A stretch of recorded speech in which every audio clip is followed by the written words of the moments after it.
Blessings, blessings, blessings, everybody. Misericordia.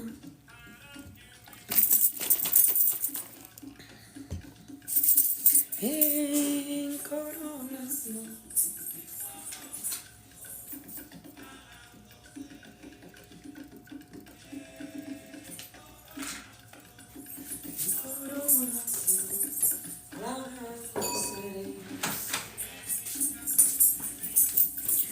Are you guys ready for the prayers? Make sure you guys have your books ready.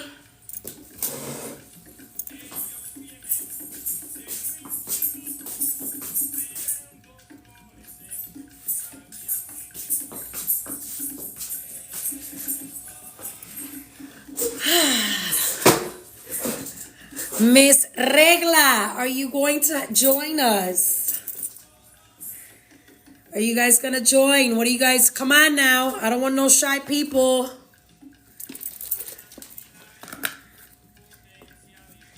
Thank you, thank you, thank you, thank you, thank you, thank you, thank you.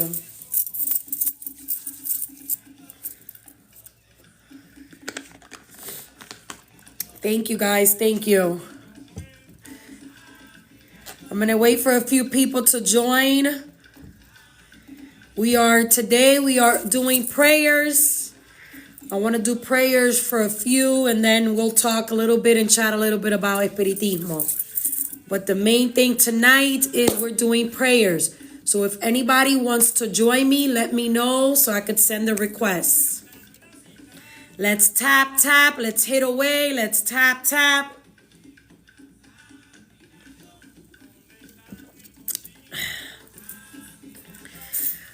I'm very, very excited for today. And if anybody wants to join, we are doing. That's awesome. Awesome. We are doing both. Yes, I did cut my hair, ladies and gentlemen. I needed to change I haven't cut my hair in almost 7 years. So I needed a change. This is my only book. This is my only book. Thank you, Mariposa.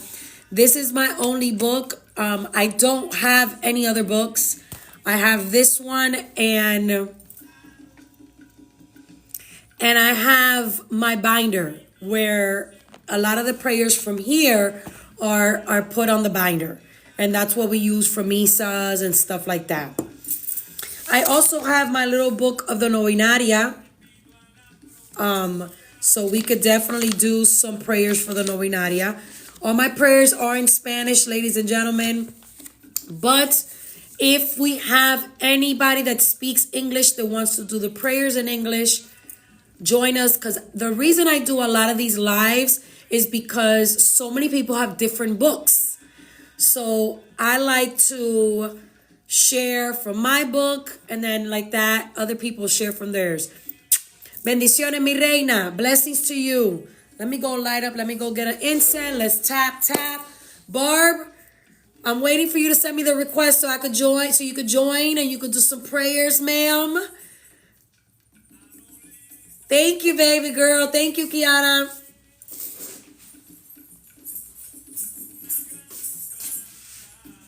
Come on now. Don't be shy, everybody. Come here, Papa. Come on. De Mama Margarita. One of the things that I also wanted to talk about in this live is the songs, right? It's the songs. I want to talk about the songs because a lot of people tell me, well, I went to a misa and they didn't do the songs. The songs are needed, okay, ladies and gentlemen. The songs are important. You know, the songs are a part of the misa. Just like when you go to the church and they do songs, you know, it's the same thing. The same thing. So So is nobody's gonna join us? Come on, let's tap. Let's tap. Because I'm already feeling some type of way. Y'all gave my hubby, okay? Y'all gave my hubby about 100 likes, 100,000 likes. And I'm in my feelings right now. I'm in my feelings. So if you guys want to join me to do prayers, ladies and gentlemen, this is not Danny Mi Rey. Yes, for everybody who has joined, because I was talking about it, I did cut my hair. After 7 years, I decided to cut it all off. We need a change sometimes. Gracias, mi rey. Gracias. Thank you, guys. Thank you, guys. Now, you don't have to be an expert, okay? The reason I do these sections of praying is because so many people tell me, well, I'm in front of the wall with that and I get nervous. I don't know what to say. I don't know how to pray. And I feel when we do this in public, people kind of lose that fear, right? We need to keep in mind that when you are praying, when you're starting, sometimes talking from the heart works a lot more than doing all those prayers, right? Obviously, we have the Padre Nuestro, the Ave Maria that we do need to mention and speak about. But I think the most important thing here is going to understand and acknowledge what we're doing, okay? There's so many people that want to be perfectionists when it comes to espiritismo, and that's not how it works. When we are sitting there, so many people I do readings with, they tell me, oh my God, but I sit there, I have the book in my hand, and I don't feel anything. When I first started, I was very into like speaking from the heart. You know, that's how I started. And eventually I got more comfortable and then I started doing my prayers, right? If anybody wants to join me to do the prayers, you guys could send a request and I'll put you up here, okay? We are going to start doing prayers. Let's start doing prayers. Hi, ma'am. How you doing? Very good, a little shy. Okay, a little. Yes, mi ochuncita, I cut my hair. I did. Yalode said to cut it, and I cut it. Miss Kiana, do you want to join us and you do the English prayers? Do I have somebody that wants to do the English prayers? Somebody that has the English book that's not shy, and you could be shy. It doesn't matter. It doesn't matter if you want to be shy or not. But we are just going to do some prayers, okay? The prayers that maybe, you know, we like, the ones that call our attention, whatever it is. Let me see, because I'm pretty good.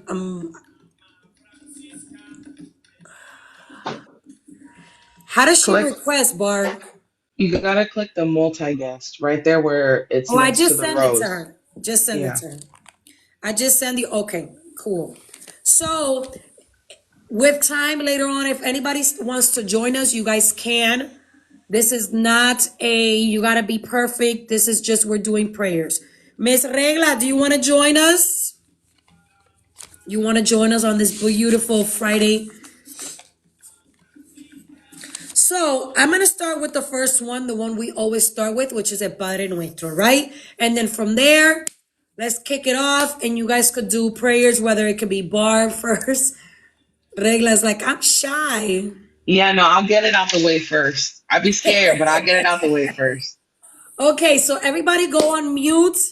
I'm going to do the Padre Nuestro. For those of you who don't know it in Spanish, you could do it in English, which is the Holy Father. Vamos a empezar por ahí. Padre nuestro que estás en los cielos, santificado sea tu nombre. Venga tu reino, hágase tu voluntad en la tierra como en el cielo. Danos hoy nuestro pan de cada día, perdona nuestras ofensas como nosotros también perdonamos a los que nos ofenden. Y no nos dejes caer en tentación, mas libéranos del mal. Dios te salve María, llena eres de gracia, bendita tú eres entre todas las mujeres, bendito el fruto de tu vientre Jesús. Santa María, Madre de Dios, ruega por nosotros los pecadores, ahora y en la hora de nuestra muerte. So I mix all of them in there when I do my prayers for the Padre Nuestro. And this is something that eventually, with time, if you guys get familiar with it, you could do the same thing. Now, there's different Padre Nuestros. There's people that do it a little different than others. Do what you were taught. Do what's easier for you. If it's easier in English, do it in English. If it's easier in Spanish, do it in Spanish. I have always told people, Ekun understands everybody, just like Orichas. You know, we could speak in Spanish, we could speak in Lukumi, we could speak whatever, and they're going to understand us, okay? Who wants to start first? Miss Barb, since you were the first one. Do you want to say a little prayer? Sure. If you Okay. are, sorry, Barb, for cutting you off. If you are using a book, if you could please describe the book so they know, and then the page, just in case we have anybody here who is writing it down and they want to do the prayer later on or sometime at their altar. Okay, so this is gonna be um the same book that Senia has, which is the collection de oraciones escogida, the Nuevo Devocionario Espiritista, the little red book, right? And it's gonna be on page 31, Invocación a los Espíritus Buenos, which I like to follow up with La Oración para todos los días. So I'm gonna do both if I can. Perfect. All right, y'all. Alabado sea Espíritu puro del Señor. Yo humilde y atrasada criatura, elevo a vosotros mi pensamiento y mi corazón, para rogaros que me guíes por el camino de la verdad y me ilumines siempre en los divinos preceptos para no faltar a ellos y hacerme digno de alcanzar pronto la bienaventuranza. Evoco vuestra asistencia en estos momentos sagrados para que con vuestro divino fluido fortifiquen mi atribulado espíritu encarnado, a fin de comprender y ver con más claridad las grandezas y el amor de nuestro Señor hacia nosotros. Amén. And then we can throw a little Padre Nuestro real quick in between.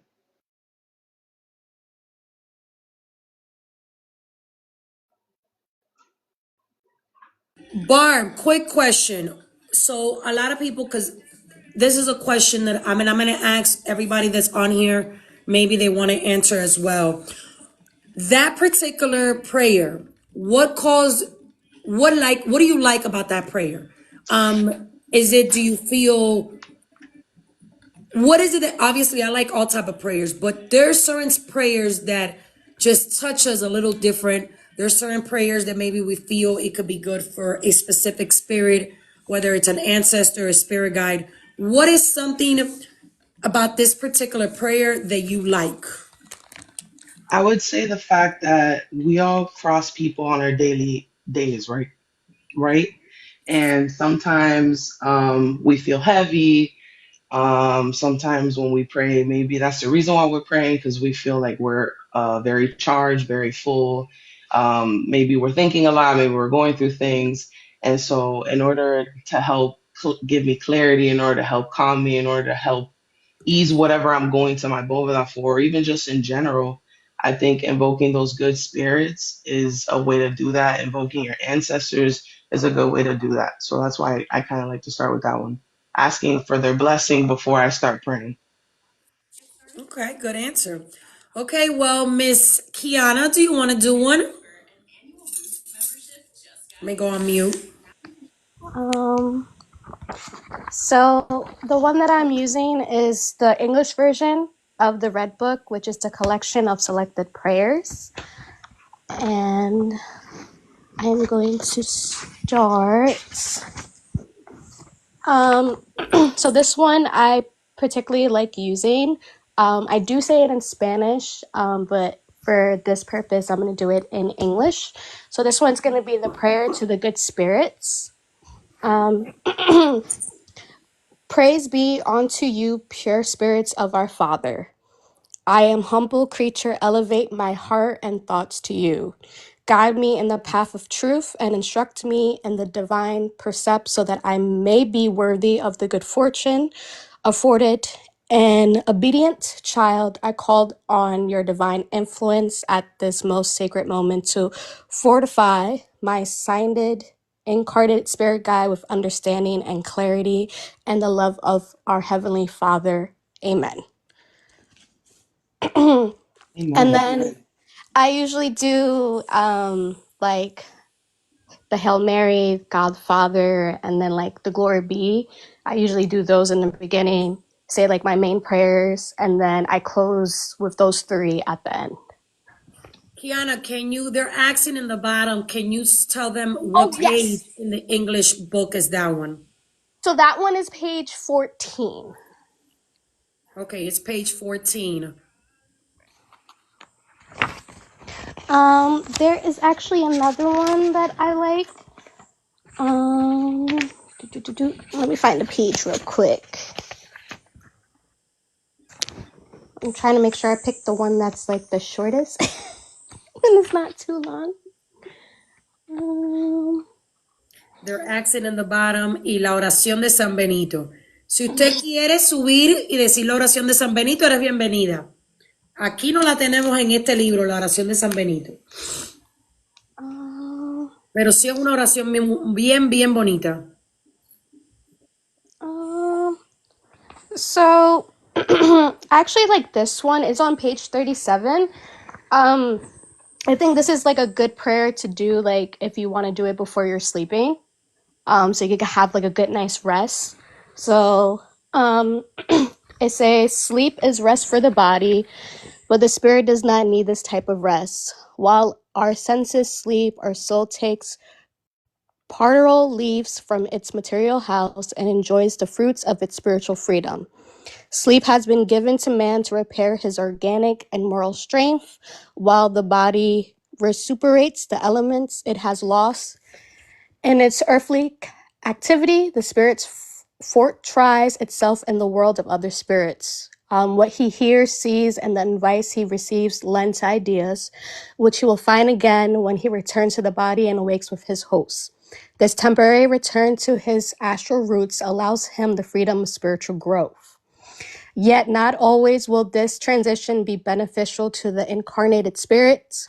If he is inclined to bad instincts, instead of looking for the company of an enlightened spirits, he looks for negative spiritual experience with visits place that will give crescents to negative instruction. Elevate your thoughts at the time of sleep. Revisit the instruction given to you by enlightened spirits and give thought to past experience of a positive nature. The motivated for this is to channel the incarnated spirit to a positive experience during the short separation. When you awake, you will find yourself fortified to bear the advertise of life. Personally, I think this will be a good prayer for those that have a hard time sleeping. I know for me, there's moments where I can't really sleep. So having a prayer that you can go to give you, some peace while you sleep, it's also good as well. And what page is that one on? You have the one that is this one, but the yellow one, correct? No, so this one that I have is the red book, but it's translated in English, which is a collection of selected prayers by Alan Kardec.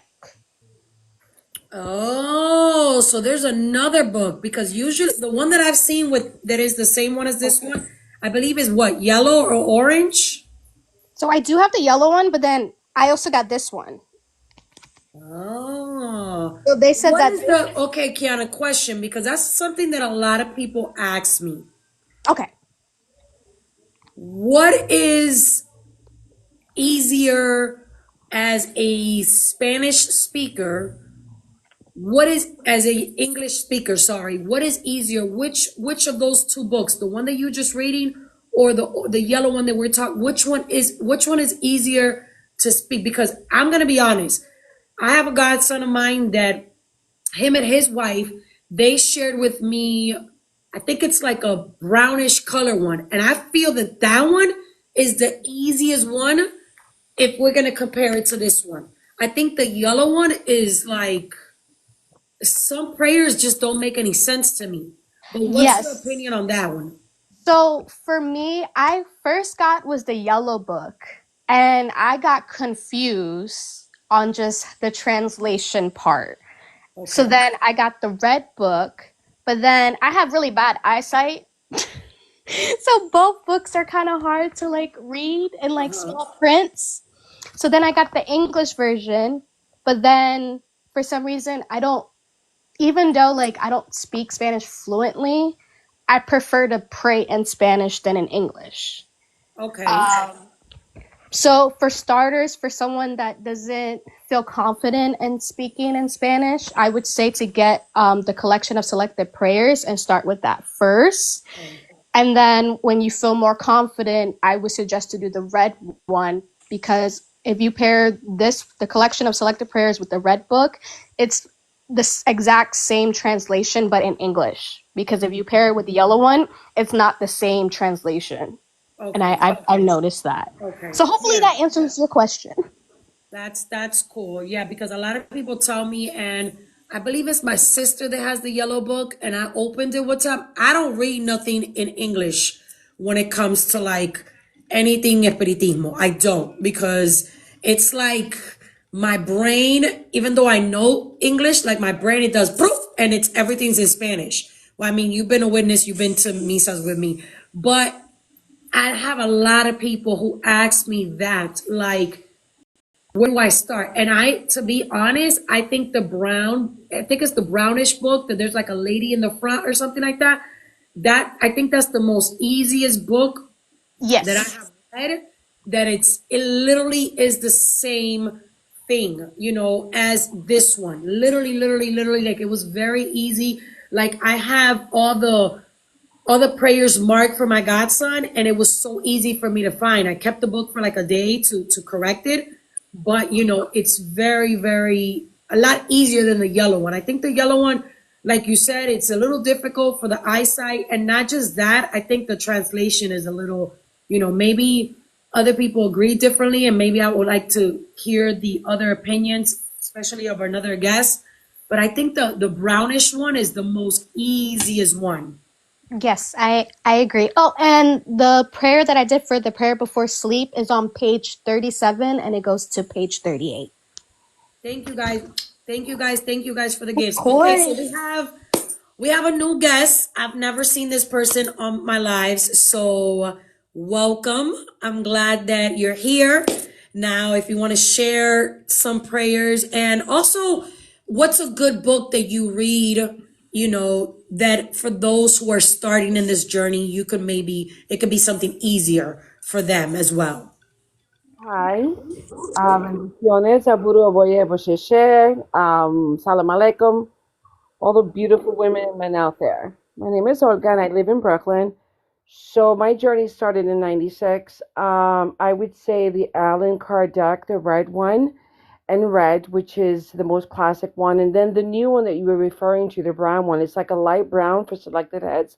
Very simple reading, very simple definitions of what you're actually reading when you look at it, from a bird's kind of view. So yeah, and then I actually read the Book of the Dead from Allan Kardec many, many moons ago. So that and going to church on Sundays. My roots run deep with my grandparents and my parents and so on and so forth. So yeah. So There's people that don't lose the tradition of going to church. So I think that's always important. Not yeah, to lose your tradition. Whatever you're doing, don't lose the tradition. So there's one in the red book, right? And just the Spanish one, and that would be 106, page 106 in the red book, the Allan Kardec Spanish version. So I've been reading this one for a long time, and for some reason to this day it still strikes accordingly. Right? Copalagra de Nafarco. Torna tu visto, Dios mío, hace esta infeliz criatura, no me dé de mi suplitura entre las olas del mal. Dame la fuerza y el valor para salvar el abismo. Dame gracia por lo mismo, que es tan grande tu bondad. Si yo, cual frágil parquila, por mi soberbia alegado, el man humano es cruzado tan solo tras el placer. Déjame, Señor, que vuelva a pisar este continente, haciendo voto ferviente de ser cristiano con fe. Si yo con mi tupa falta me he mecido entre la pluma, desviado la espuma que levanta el temporal, te ofrezco que en adelante no tendré el atrevimiento de ensoldecer el lamento de aquel que sufrió en el mal. Y si segundo mi rumbo teniendo hasta el descaro de volarme de aquel faro que porta mi destino. Yo te prometo, Dios mío, no volarme de esa luz que brille sobre la cruz por el Hijo de tu amor. Oh tu Padre de mi alma, que escuches al afligido, que me ves arrepentido de lo que mi vida fue. Sálvame, Dios mío, y sálvame, y dame antes que te cuente, para que yo me arrepiente al tiempo preciso. Amén y amén. Amen, amen. That is Amen. one of our favorite ones. I think that prayer cannot, if you don't say that prayer in a misa, I don't think the misa is complete. I think that's one of our favorite ones, especially in Cuba. That is one of the first ones that they teach us is El Náufrago. There's songs about it and everything. So thank you for sharing that. Anybody else wants to jump up here and share or do, any prayers or do anything with us? I want to keep doing the prayers. There is a prayer on here that it's on the page, obviously the red book. I'm going to, yes, the prayer that she just did was 106, El Náufrago. And y'all know I have my favorite one, which nobody has decided to say it, so I'm gonna say it. Okay, but the one that I really like is on 43, page 43 on this book, page 43, and it's the bottom prayer, and where it says otra. So está la oración, you have the prayer, and then it says other. Okay, and then it says like this. Dios mío, permite que los buenos espíritus que me rodeen vengan a mi auxilio cuando padezco o esté en peligro. Que me guíen fe, esperanza y caridad. Que sean para mí un apoyo, una esperanza y una prueba de nuestra misericordia. Hacer en fin que encuentre a su lado la fuerza que me falta para resistir a los sugestiones del mar. La fe que me salve y el amor que me consuma. One of the reasons why this is one of my favorite prayers is when I started Espiritismo, I was in a very, very, very dark moment in my life. And this is why I tell people that in Espiritismo, if you are not ready to get triggered with certain things, then it's best not to participate in these type of practices. Because Espiritismo is not a religion. Espiritismo is a practice. It's a way of life. It's a way of living, right? It's like, Buddhism and all these type of practices, they're not really a religion per se.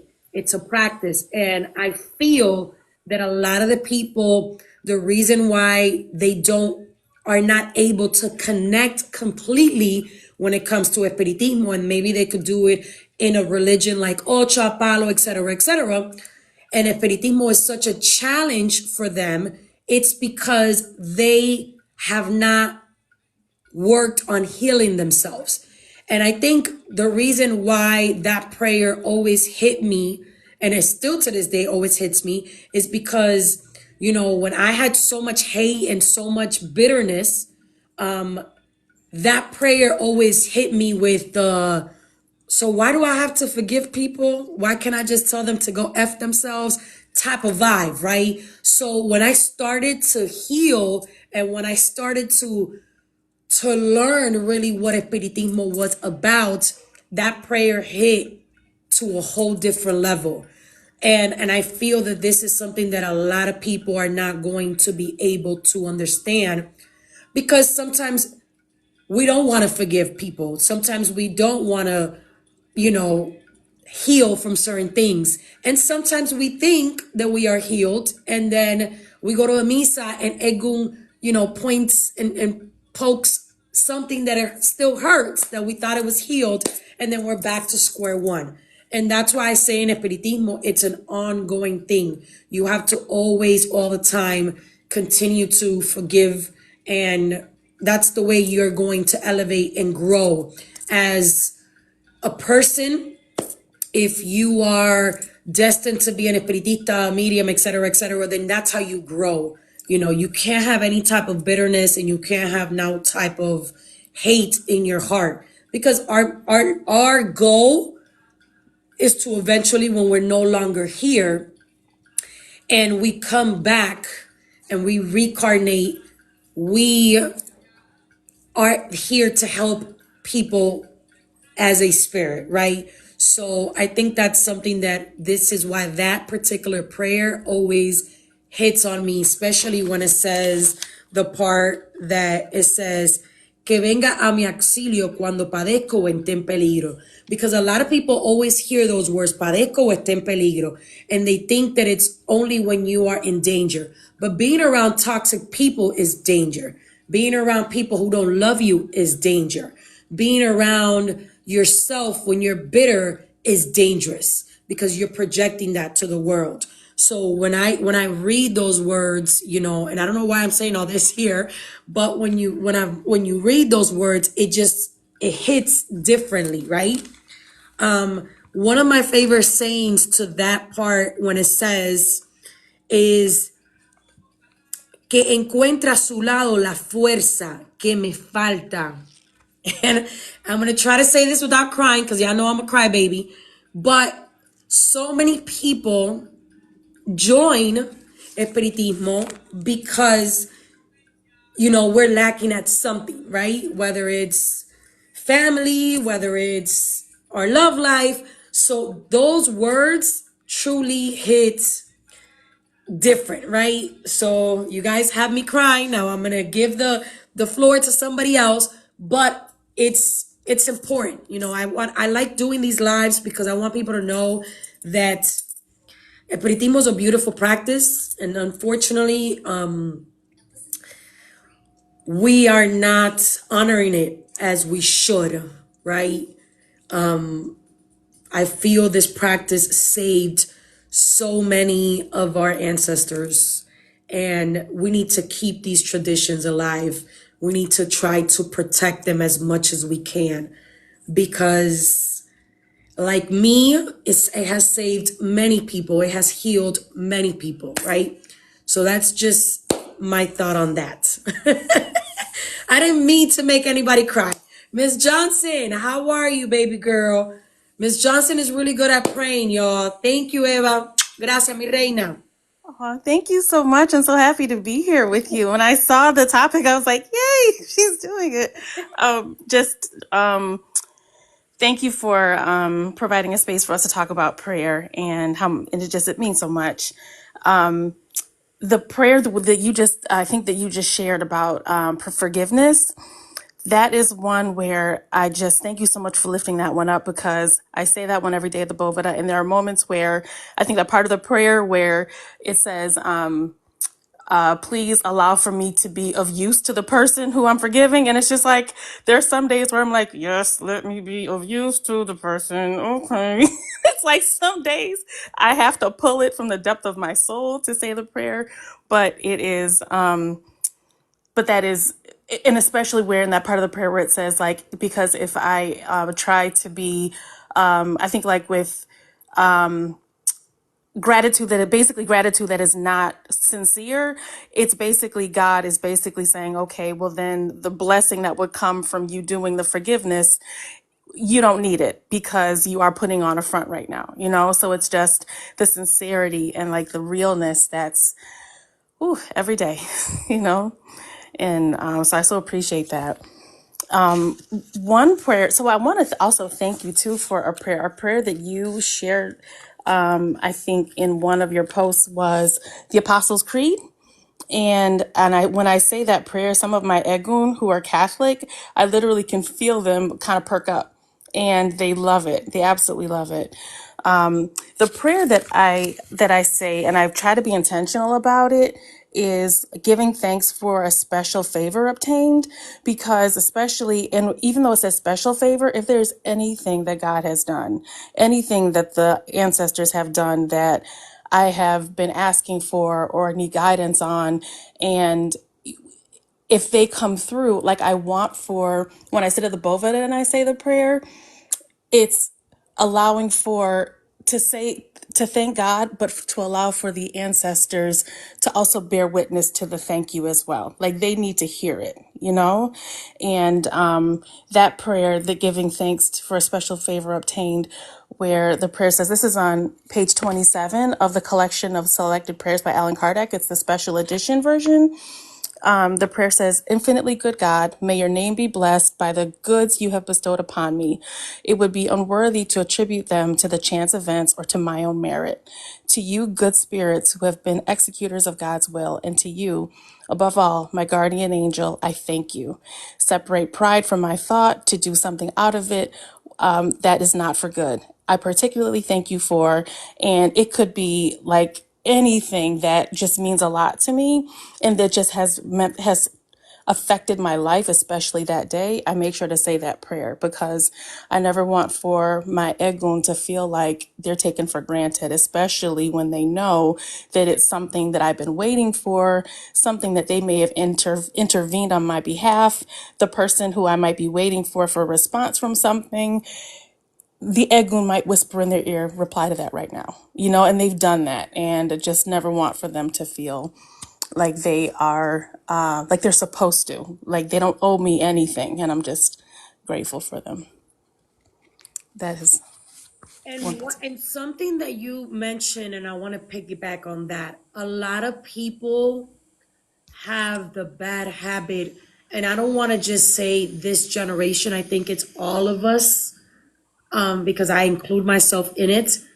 A lot of us, we only sit at the wall with that, or we only ask something from Egun when we need it, when we're down, when we are depressed. But they forget to light up a candle or say thank you when they are in a good mood or when they got what they want. And that's something that we need to, if we have that habit, take it, remove it. We need to be grateful at all time. We need to be grateful even if, God forgive, we lose a job, we lose a loved one. You know, we are not, and I know it's very difficult, but sometimes things need to happen. You know, sometimes, you know, life is not always perfect. And a lot of people, they have the idea that they're going to join these type of practices and things are going to go nice. And I think that we get tested the most. You know, I'm not trying, you know, maybe it's my opinion. I want everybody to give me theirs. But I think we tested the most. I think those of us who are crowned, we get tested in ways like, God damn, like, Obatala, really? This is what you're doing? Ochun, this is really what y'all doing? Like, we get tested so much. Those who only practice espiritismo, they get tested all the time. They get triggered all the time. So my advice is always be grateful, whether it's bad or good. Learn. If it's something bad, we need to learn from it. Okay, I got in an argument with somebody. Okay, wait, how did I speak? Maybe I spoke rudely. Maybe this person felt disrespected. This is something I gotta change. Or I got laid off this job because I was being a little lazy and I don't want to admit it. Like, but there's certain things that sometimes we need to sit back and say, it had to happen. But the point is not only going to Egun or for those who practice any type of other practice, not only to go to those energies when you're good, you know, because it's going to get to a point that when you have something negative happen to you, that's when you could lose faith the most. So it's very important that when you do your prayers, it's a habit of doing your prayers when you're the lowest and when you're the highest. You know, when you got $1 or when you're negative, you know, you always, it has to be a routine. We can't change that, you know, and that's my advice. I teach this to all my godchildren is you have to be consistent. And sometimes it's harder. Sometimes there's days I wake up and, you know, I don't want to do nothing. And that's when I have to sit there the most. Even if I'm just sitting there looking at my cups and be like, y'all, you know what? I ain't doing this today. But I'm just gonna sit in the back and y'all could, feel my energy, And that's something that I always try to teach, even in my misas, I try to tell people it's important, it's important that we're there even when we don't want to be there, you know. And I'm gonna give you guys the moment for you to talk, give your opinions. What do you guys think? And then we could keep. If you guys want to do another prayer, we could do another prayer. I want to do a few more other prayers as well. I'm gonna put myself on mute so you guys could talk.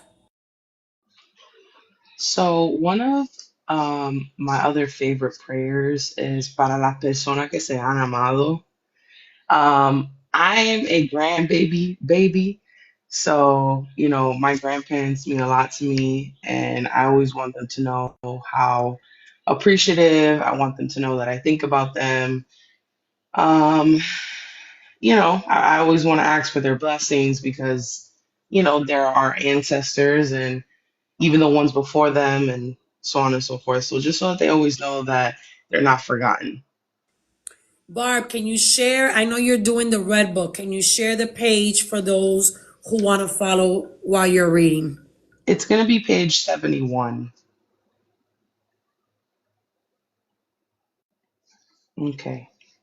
Dignaos, oh Dios mío, acoged favorablemente la oración que os dirijo por el Espíritu de, and then you're going to mention your ancestors and so on and so forth. Hacerle entrever vuestras divinas luces, que le sea fácil el camino de la felicidad eterna. Permitid que los buenos espíritus le lleven mis palabras y mi pensamiento. Tú que me eras querido en este mundo, oye mi voz que te llama para darte una prueba de mi afecto. Dios ha permitido que fueses el primero en verte libre. No podía quejarme de ello sin egoísmo, porque sería desear para ti las penas y sufrimiento de esta vida. Espero pues, con resignación, el momento de nuestra reunión en ese mundo más feliz. Yo sé que nuestra separación es momentánea y que por la que pudiera parecerme, su duración se borra delante de la eterna felicidad que Dios promete a sus elegidos. Que su bondad me persevere de hacer nada que pueda retardar este instante deseado y que me ahorre de este modo el dolor de no volverte a encontrar al salir de mi cautiverio terrestre. Oh, qué dulce y consoladora es la certeza de que solo hay entre nosotros un velo material que te oculta a mi vista, que puedes estar aquí a mi lado, verme y oírme como otras veces y aún mejor que antes, que no me olvides como yo tampoco te olvido, que nuestros pensamientos no cesan de confundirse y que el tuyo me sigue y me sostiene siempre. Que la paz del Señor sea contigo. Amen, amen, amen. That's one of my favorite ones as well. I remember the last time Madrina House, she shared it with us. That is definitely one of my favorite ones from this particular book. Anybody else wants to share or just speak a little bit and want to share another prayer? I'm going to put myself on mute. Xenia, when is it okay for me to just say Xenia? Is that okay? Okay. Okay. Okay. Perfect. Just because out of respect, it's always, especially when we're in the live, just want to just make sure to ask that.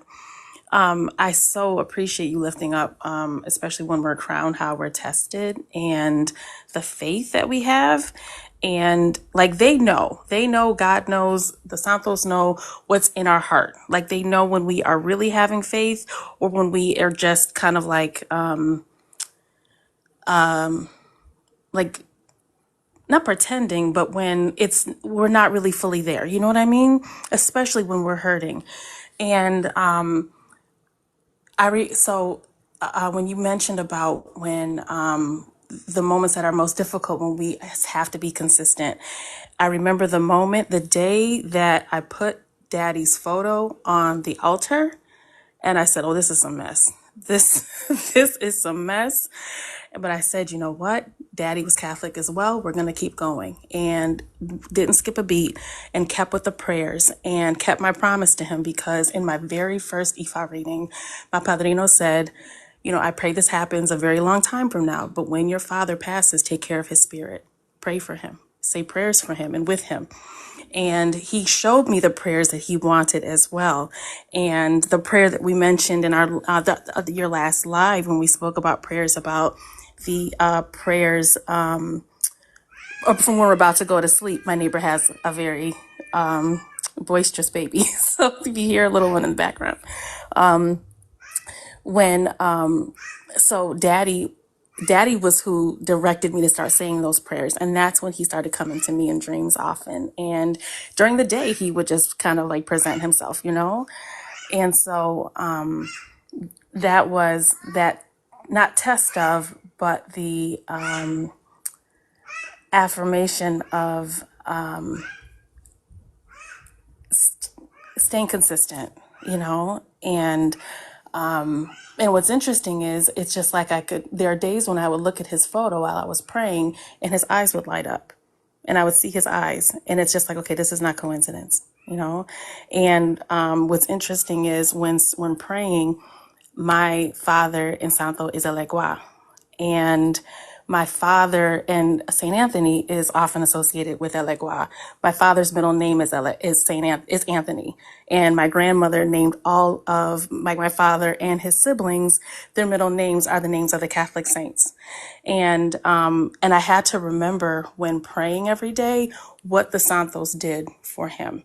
He, without divulging too much about the process and everything, out of respect for your live and for folks who might be preparing for the process, I will say he had the chance to eat cake that was delicious. I'll just put it that way. He got to eat fruit that was delicious in its own way.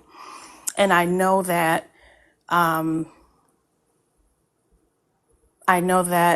Santos gave him and God gave him every second that they could. And even issues with his health that he might have been dealing with, he didn't want to talk about, him eating some delicious cake and some delicious fruit blessed him. And and he had the chance to enjoy them twice before he, you know. So I had to remember when praying, remember what they did for him. Remember what they did for him. And I can't take that for granted either.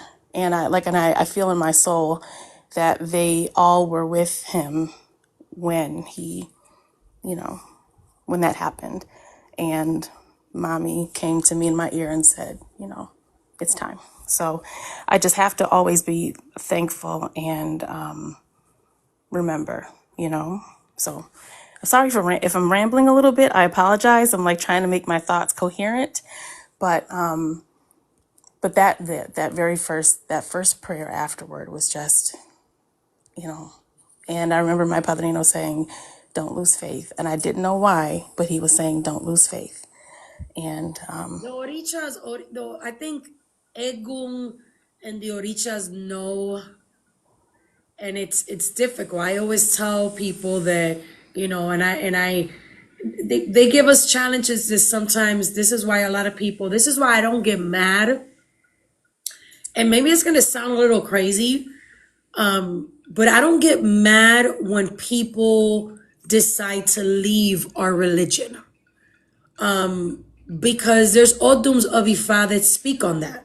There's Odums of Indilogun that speak on that. This is not the person's full destiny. So I don't get mad because not everybody is going to be able to handle the challenges. That's why I tell people all the time, I mean, I'm going to stick to this, my opinion. I don't believe that everybody is destined to crown Ocha.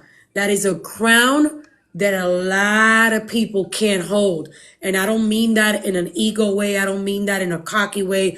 I mean that in the most, you know, humble way possible. And that's why I feel that if we teach this to this generation, it's important because a lot of people are teaching people like, okay, you get your hand of Ifa and you crown, but it's a big responsibility. We get put through challenges all the time. Our marriage, if we're married, our kids, our life, work. It's like a non-stop. And that's why I don't get offended when people say, F this, I don't want to be part of none of this. All of this is like evil and blah, blah, blah, blah. The only thing that bothers me is when they break orichas and stuff like that, because I think that's a show and they're doing it as a show type of way. They don't need to do that. But I don't get mad when people say, I don't no longer want to practice this, because it's not meant for everybody.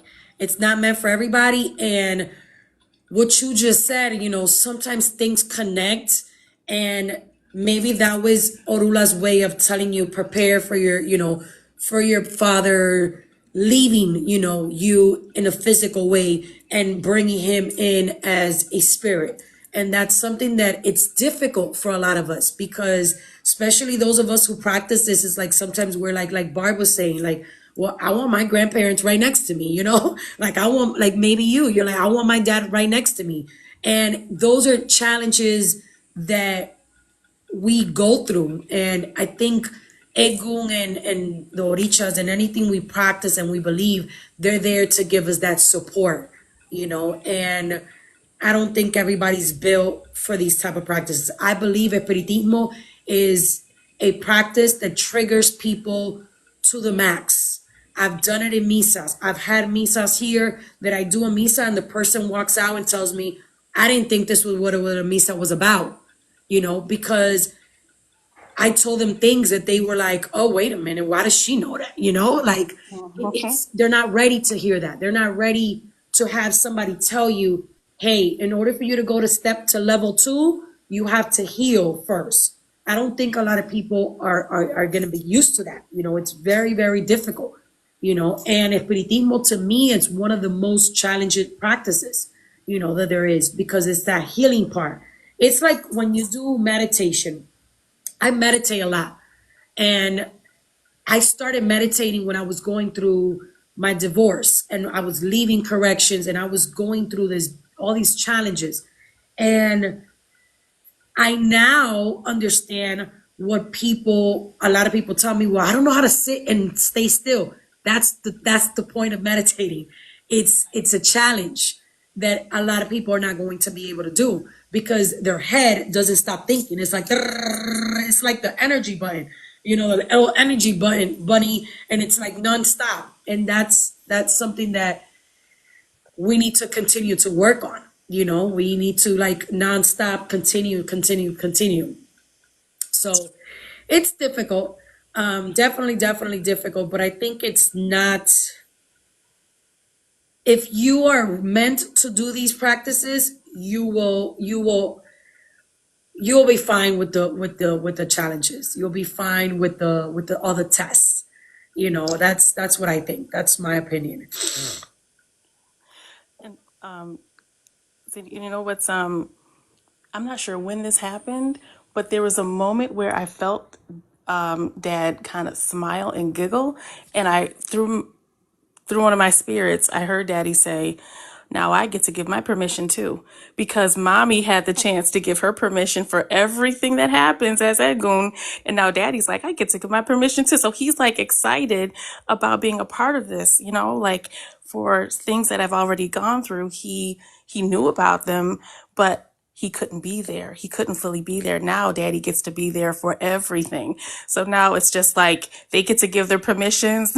Now they're like running things, in all the things. So that's something that it feels like he's very joyful about too, because it was him knowing what I could tell him about my journey was something that meant a lot to him, especially him being born and raised in New Orleans and having seen so much as a child, and me sharing my journey.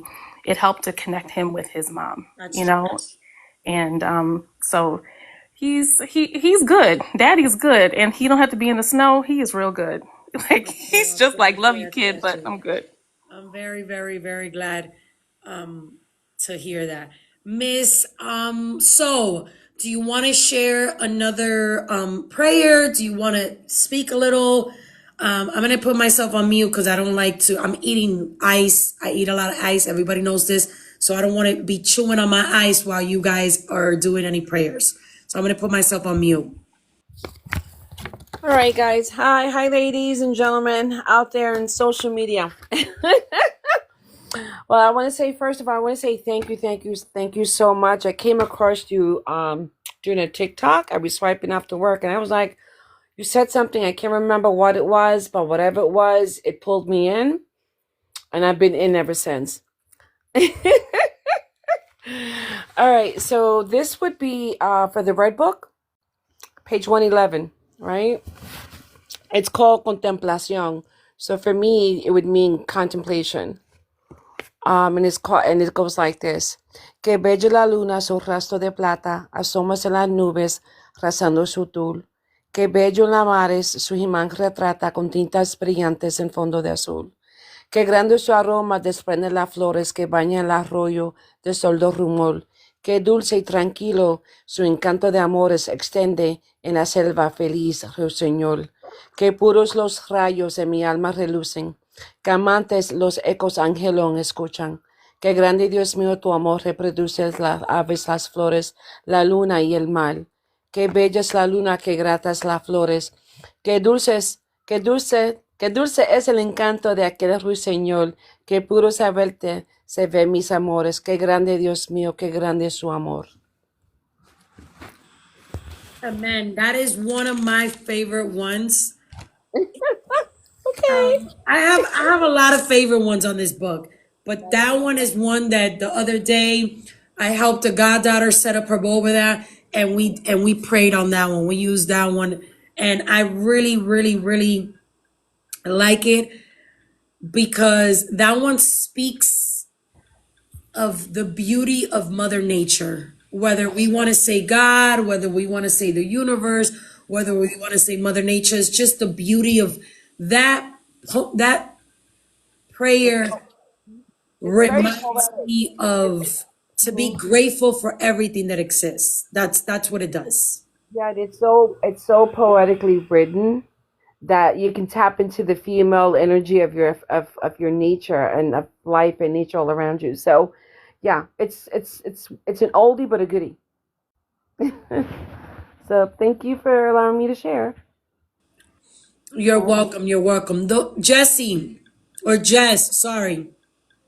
The book that she's reading, this is the book that she's reading. Okay. I see here, let me see.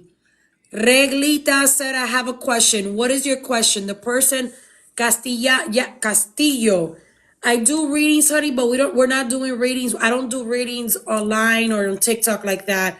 You could go on my bio and get my information, but I don't do readings or anything like that on like lives and stuff.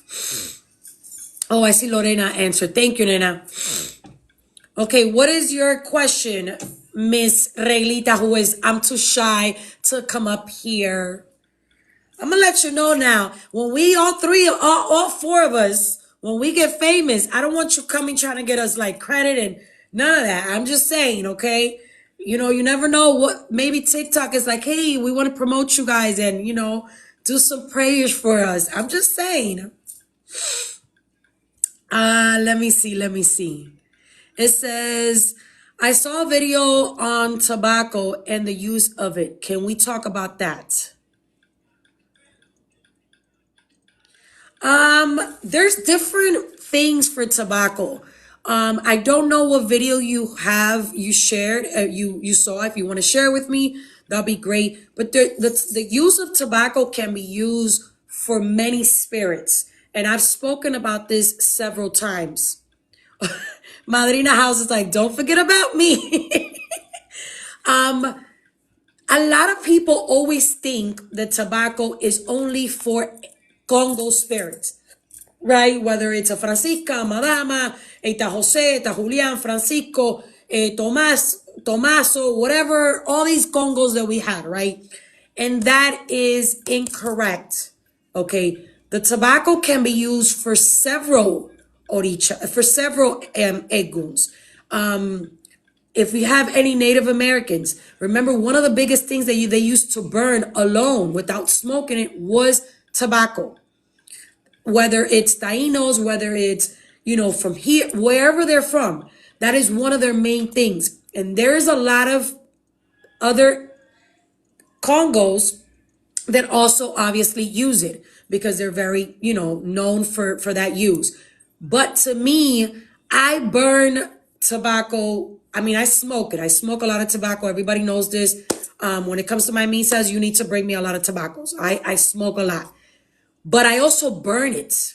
I have like a small caldero and I burn it because I have certain spirits that like to the smell, so you could use it for a lot of things. When it comes to baths, it is one of the number one ingredients that you can definitely use to remove negative energy.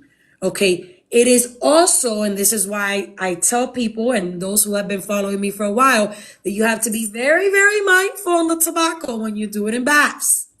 Because if you are looking for an ingredient to open all your pores and make you connect to everything and feel any type of energy, is tobacco. If you do a nice, strong tobacco bath before a misa, you are definitely going to feel the energy. So the tobacco can be used for several things. A lot of us who have la Comisión de las Siete Potencias Africanas, we need to keep in mind that we have la Comisión Conga y la Comisión de las Siete Potencias Africanas. It's two different comisiones. Even though you can have, a lot of people say, well, I have a Congo that has to do with the 7 African powers. Okay, that Congo will be with the Comisión de las Siete Potencias Africanas. Entonces tienes las comisiones de los Congo, que son Congo que had nothing to do with the 7 African powers. So it's very, very different. But if you have in your spiritual core a spirit that has anything to do with the 7 African powers, tobacco is something that you could definitely use in your spiritual routines. A lot of people always ask me, what is in this cologne? And this is the only time that I'm going to speak about it, okay? Because so many people see my videos and so many people ask, Senia was in here, right?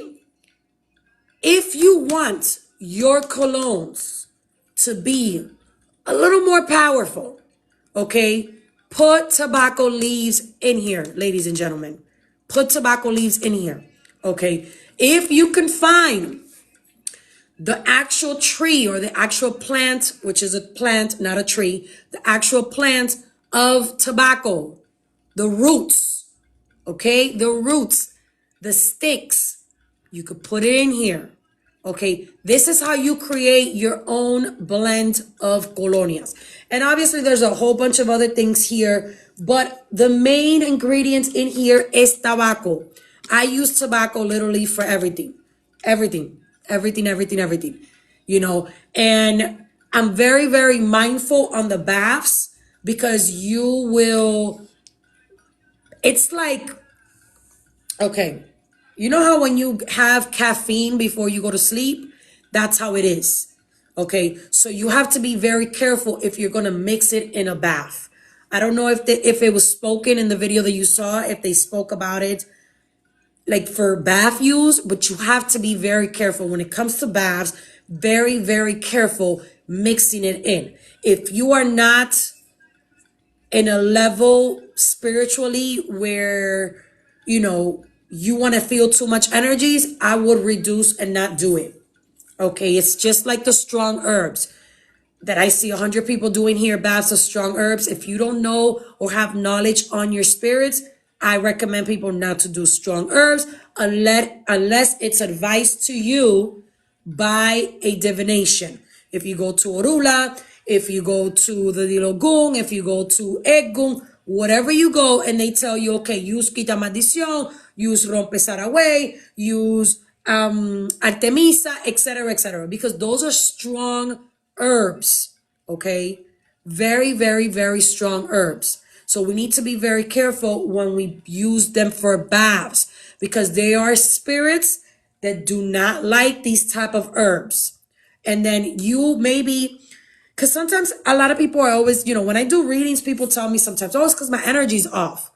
Just because your energy's off, it doesn't necessarily mean that you have an evil energy attached to you. Okay? Maybe you need a white bath. Something very simple as a white bath. And remember, white baths you could pour on your ori. That's a bath that you could literally pour in your entire body, and it's gonna refresh your head, your thoughts, etc., etc. But very, very different from all these other baths. I know there's a bunch of people that say put it on your head, but if you guys want to do that, mo du puede, I don't, I'm not. But as a curandera that I am, I don't recommend anybody to put anything on their head if they don't have knowledge of their spirits, if they don't have knowledge of who walks with them. Let's disregard orichas. Let's pretend we have nothing to do with orichas. We have certain energies that walk with us. Okay, maybe you have a specific Indian that is a Taino that only used to work with Artemisa. It doesn't want you using Rompe Saraway. And now you're triggering these spirits. Okay, so that's my advice as a person who knows herbs. My advice is to be very, very mindful on strong herbs. And this is when I do my classes, that's the first thing I talk about, And in tomorrow's class, I'm going to do a little twist because I am going to talk about some strong herbs. So I know my girls and my guys, they're going to be a little excited tomorrow. But I usually I've never ever done it, because I feel that you need to know what you're doing when you're playing with those type of herbs, okay? Taking a bath with Rompe Saraway, if you were not advised to do that type of bath, will trigger certain spirits, okay? It will. Lorena, mi reina. I had this conversation with someone today. I usually do my classes once a month. So that's my goal, is to do it. Next month is going to be a little crazy for me, but I promise that I'm going to try to schedule maybe in the beginning or in the end. I'm not sure, but I promise to do a second class. I promise. This class, I'm extremely excited because it's a full class. I have like 26 people joining me. So I am very, very excited. So thank you. And I have like maybe 10 that are like same people, but I have so many new faces that I am so excited to see.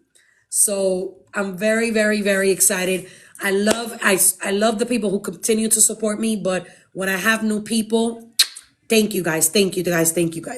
But I definitely, tomorrow I'm going to do a little twist on, I'm going to talk about what I talk, but I want to teach, I want to teach about an herb that, people don't know how powerful it is, and we could do so much with it. So I have a few things. I have a few ideas. Tonight it's going to be crazy with me because I don't know if this happens to you guys, but I think the best way of me, when I think the way that I could connect is at night. I don't know what it is. I could do so much at night. I don't know. Maybe it's crazy for me.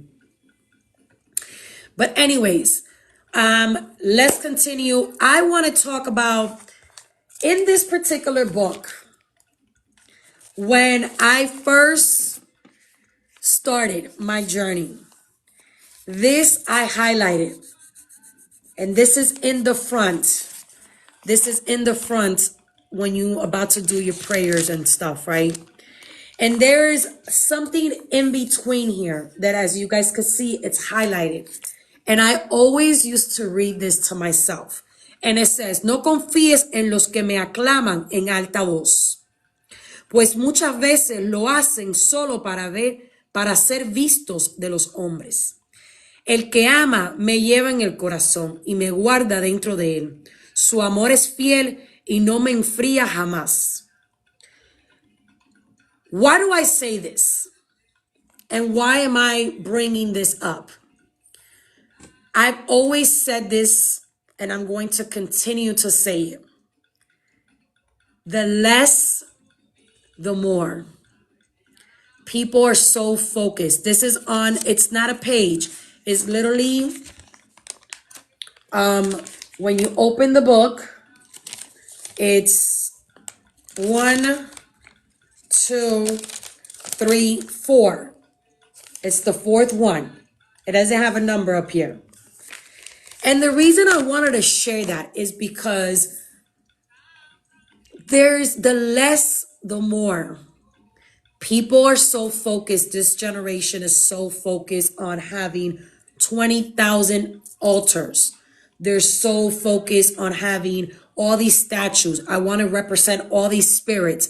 I want to do this, and I want to do 1,000 bouquets of flowers, and I want to, have 20,000 candles. Ladies and gentlemen, the less, the more.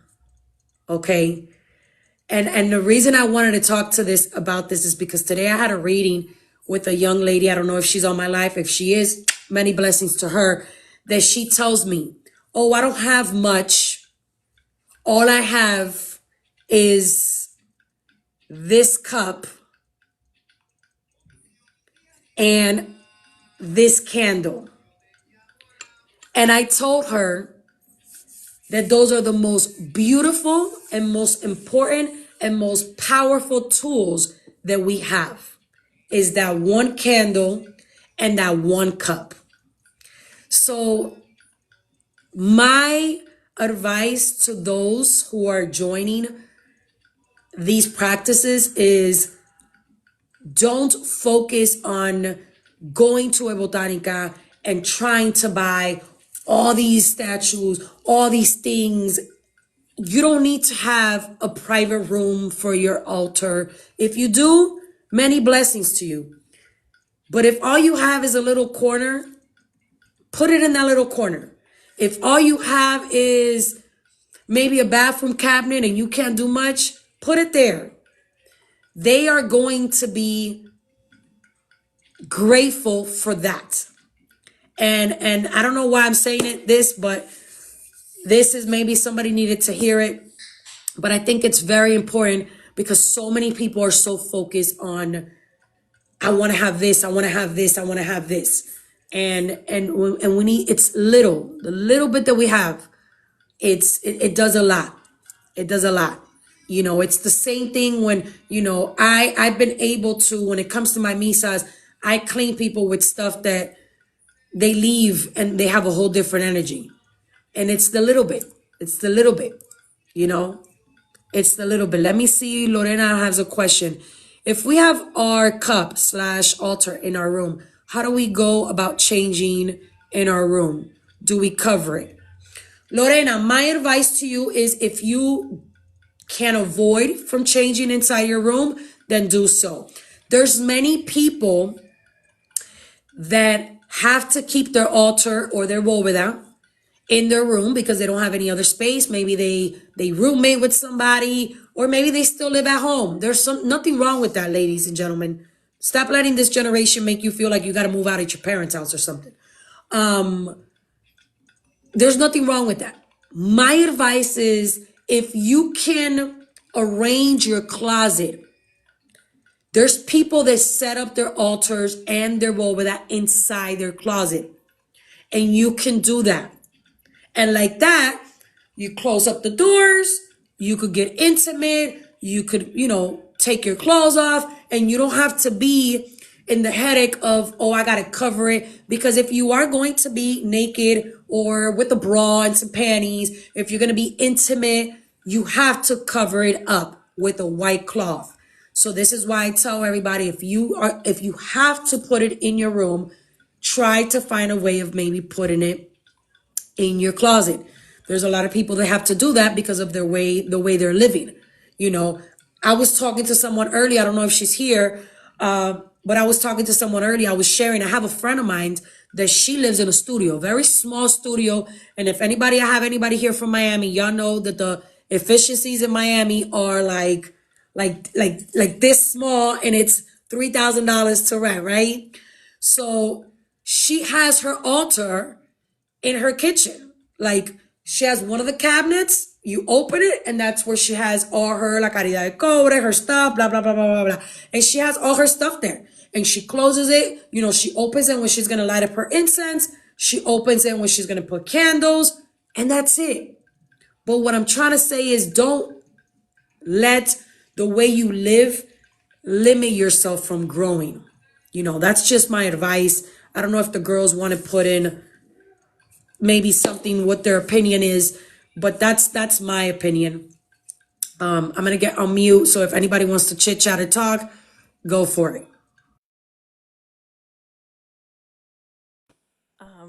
I completely agree. And when you spoke earlier about the healing, it's our healing process that helps us to elevate. They see our heart. It's our heart that is the most important thing. It's not what they see, because when they were alive, they may not have had a lot either, but they do see that we're trying with what we have. Like when I was younger, I didn't have a lot, you know what I mean? But they knew that I came from the heart, and that's definitely the most important thing for sure. Hi. Hi once again. I'd like to say something really quick, just to tap on about having a placement or a space where you can put your bulbara. I grew up in a time where my grandmother just had a cup of water and a candle, and that was it. And her cup of water was on top of the refrigerator. So no one was the wiser, And when she got really down to it, she would bring it down, do her thing, and then. But for the most part, what I'm trying to say is that you can just have a clear glass of water, a goblet, put it on top of your fridge. When you speak to your elders, when you do your prayers, you can just throw on one candle. Be vigilant of your candle. Don't leave it lit if you're going to go out.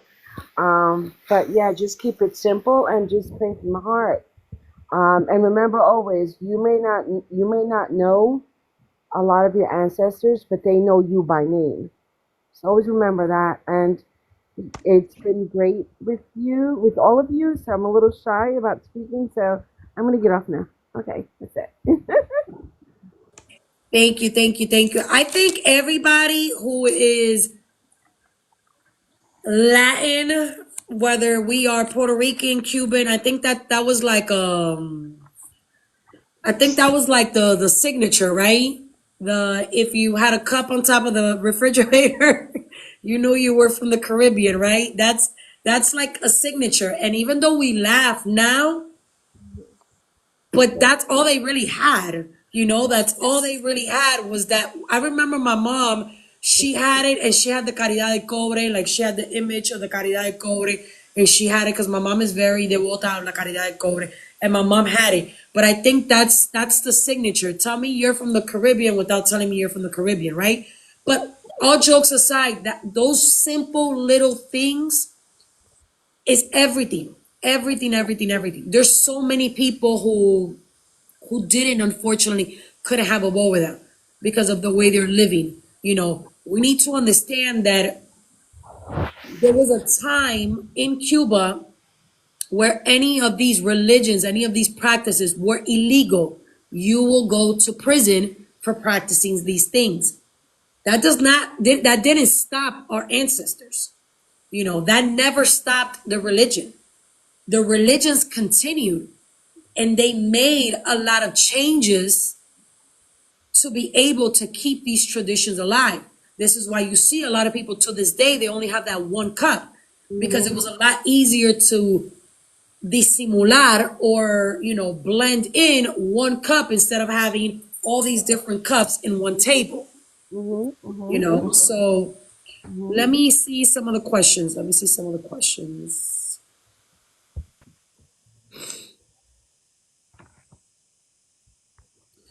Okay, so a lot of people, the way that they describe the woe without, this is for B Love. The way that they describe the woe without is that they call it an altar. Because in reality, if you, why I can't pin, Barb, can you pin her question, please? I don't know why I can't do that. But In reality, if we look at what the word bóveda means, it literally means the hole where egun, or where the person will rise or live when they pass away, right? The vault. So there is no translation of the word bóveda in reality in Spanish, right? To what it actually means. But yes, Ache. But the bóveda is a portal. And that's why I tell people, you guys need to understand the difference. The bóveda is a portal for all spirits. This is why anybody can cleanse themselves in anybody's bóveda. This is why any spirit could show up in that person's bóveda. So a lot of people have the bad habit of saying, oh, this is my bóveda. No, you set it up, you attend to it, but all the spirits that live in your house will receive light and prosperity in that space. That is what makes it different from an actual altar. Because when you have a ancestor altar, it's dedicated for your ancestors. In our culture, and I'm gonna stick to Cuban, I'm gonna stick to Puerto Rican, right? Because that's what I am. We don't have such thing as an ancestor altar. The bóveda is everything to us.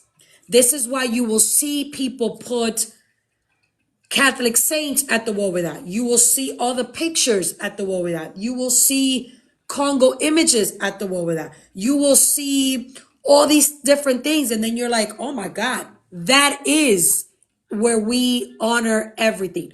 That a lot of us, we have certain spaces in our home where we put, for example, if we have a little Congo, if we have an Indian, and we'll do different little corners to give them their space. But at the end of the day, all spirits get light at the bóveda.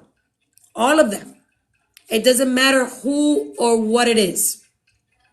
So it's very, very important to understand that, you know, if you do want to practice espiritismo, it's very, very difficult for someone to say, well, I don't want to have a bóveda. Okay, maybe you're not ready to have an entire 7 cups or 9 cups, but there's bóvedas of 3 cups, there's bóvedas of 5 cups. But at the end of the day, to practice what we practice, which is the espiritismo cruzado, I don't want to disrespect any other espiritismo, because I know there's 100 different types of espiritismo. But if you want to practice espiritismo cruzado, the bóveda is our biggest tool. This is why us espiritistas, we save people at the bóveda. We cleanse at the bóveda. This is where the term comes in, espiritismo cruzado, because we do in espiritismo what nobody else does. Nobody else does. So I try to tell people, even if you don't want to have the whole cups, 6, 7, 8 cups, or whatever cups you have, okay, well then you still have to start with 1 cup. Because you cannot say, I practice espiritismo cruzado and I don't have a bóveda, or I don't feel. You don't need to feel connected. This is where it comes in. Those who feel connected, but in reality, you don't have to feel any type of connection. The bóveda is not a place. Those who really feel connected are people who are mediums, people who are espiritistas, etc., etc. But at the end of the day, the bóveda is not a place to give you superpowers. You're not going to get superpowers off the bóveda. You're not going to get, oh, I'm going to start seeing things. Now, if you are destined to be an espiritista, if you are destined to be a medium, a muertero, or whatever you want to call us, then that's very different, because that is what helps us. That's what gives us that clarity. But at the end of the day, those who are destined to be these titles, we don't need a bóveda. You know, Ekun is going to speak whether we are in a public bathroom or in a misa espiritual. It doesn't matter.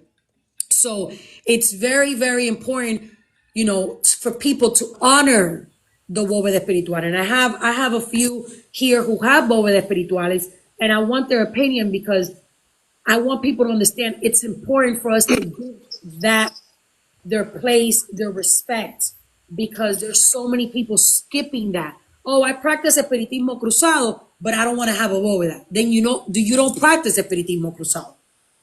You practice another type of espiritismo.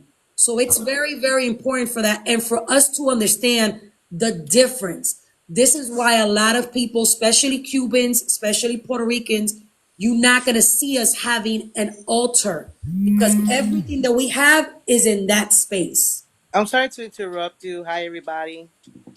Can you explain to me what is Espiritismo Cruzado? Because I never heard of that. I'm sorry. What do you mean espiritismo cruzado? Yeah, like what are they crossing over? I don't. Like I hear people talk about it, but I don't get what's Espiritismo Cruzado. How does that work? What espiritismo do you practice? No, like for example, me. Since I was 5. I mean, hello, yeah. Egun always follow me. It took me practice of many years, and it's not like I set up a over there and I'm seeing people. No. I'm 42. I'll say between the age of 13 to 15, 1 cup. That's how I see people through a glass, a cup. That's how I do my readings through a cup. Y una velilla. So little by little, then I started standing it up as I went through misa. Doing all I had to do. Because the thing is, when you have too many eguns, or in my case, too many spiritual guides, you have to know how to place them individually. Because if not, you don't know what to do with all of them, and it gets to the point that it's not good, right? So it's when it's too many of them, you have to know which one is what, which one gets the tabaco, which one was the aguardiente, how to place them. So in my time, I was placing them where they had to be each and every one of them. So as I grew, I started there with 7 cups. I've been like that for years. Now that I crowned it, I had to put 9 as an advice of my elder, right? But like la parte cruzada is what I don't understand. What is it that they? Bueno, remember in Cuba, for example, in Cuba they practice 2 types of espiritismo. And the one that 90% of us who practice Lukumi, the one that we practice is Espiritismo Cruzado. Espiritismo Cruzado is the mix of a lot of Congo energies or a lot of Congo practices or Palo Mayombe practices mixed with the Espiritismo. This is why in Espiritismo Cruzado, this is why they could talk about the Caridad del Cobre, they could talk about Siete Rayos, they could talk about, it's that mix. Yeah, You okay. have the Espiritismo de Cordón, okay, it's the one where they hold their hands and it's all they really do is they do a lot of singing. They don't believe in a Bóveda, they don't believe in spirit guides.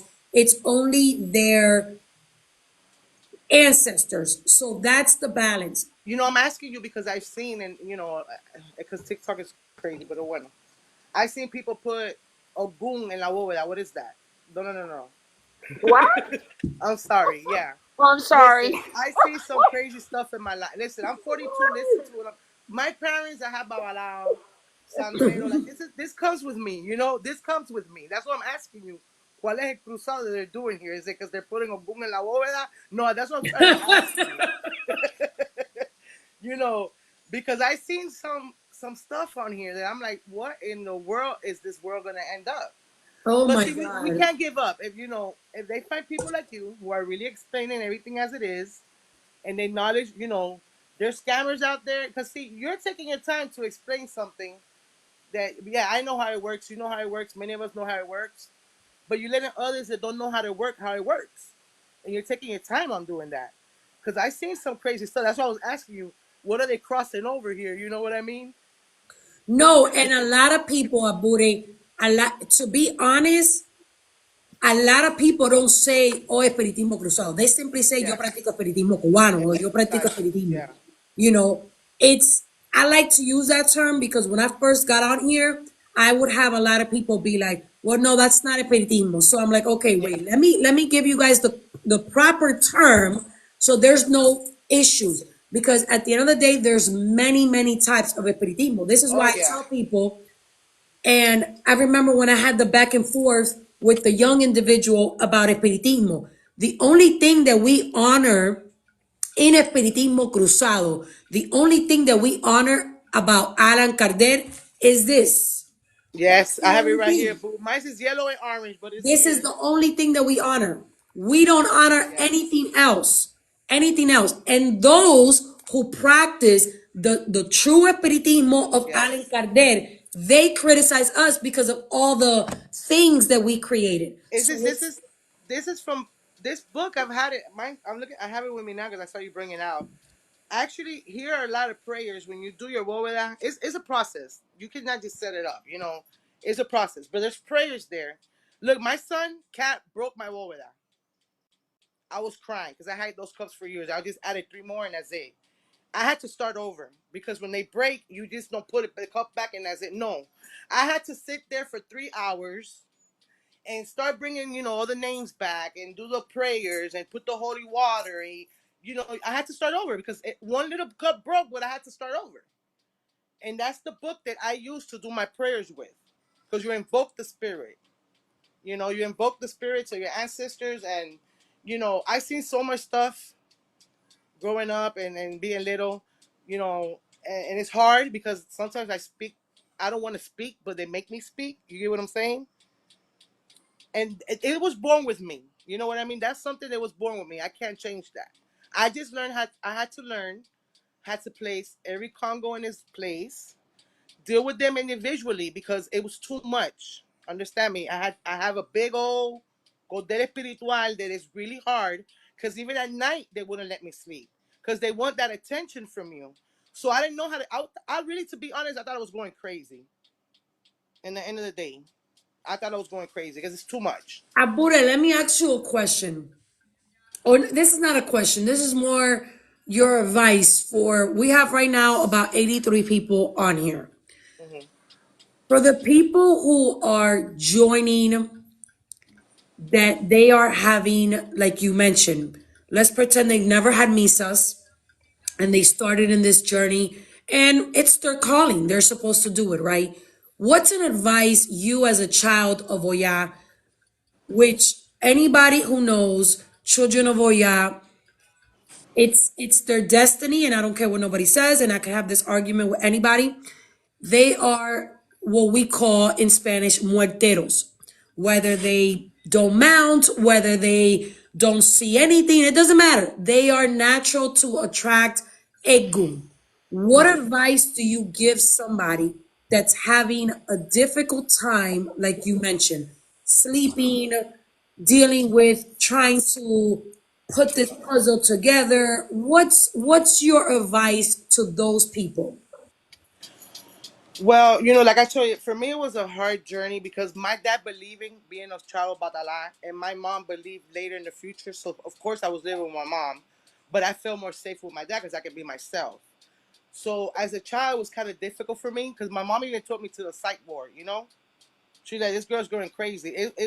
Because I was a child, but that's something that it was born with me.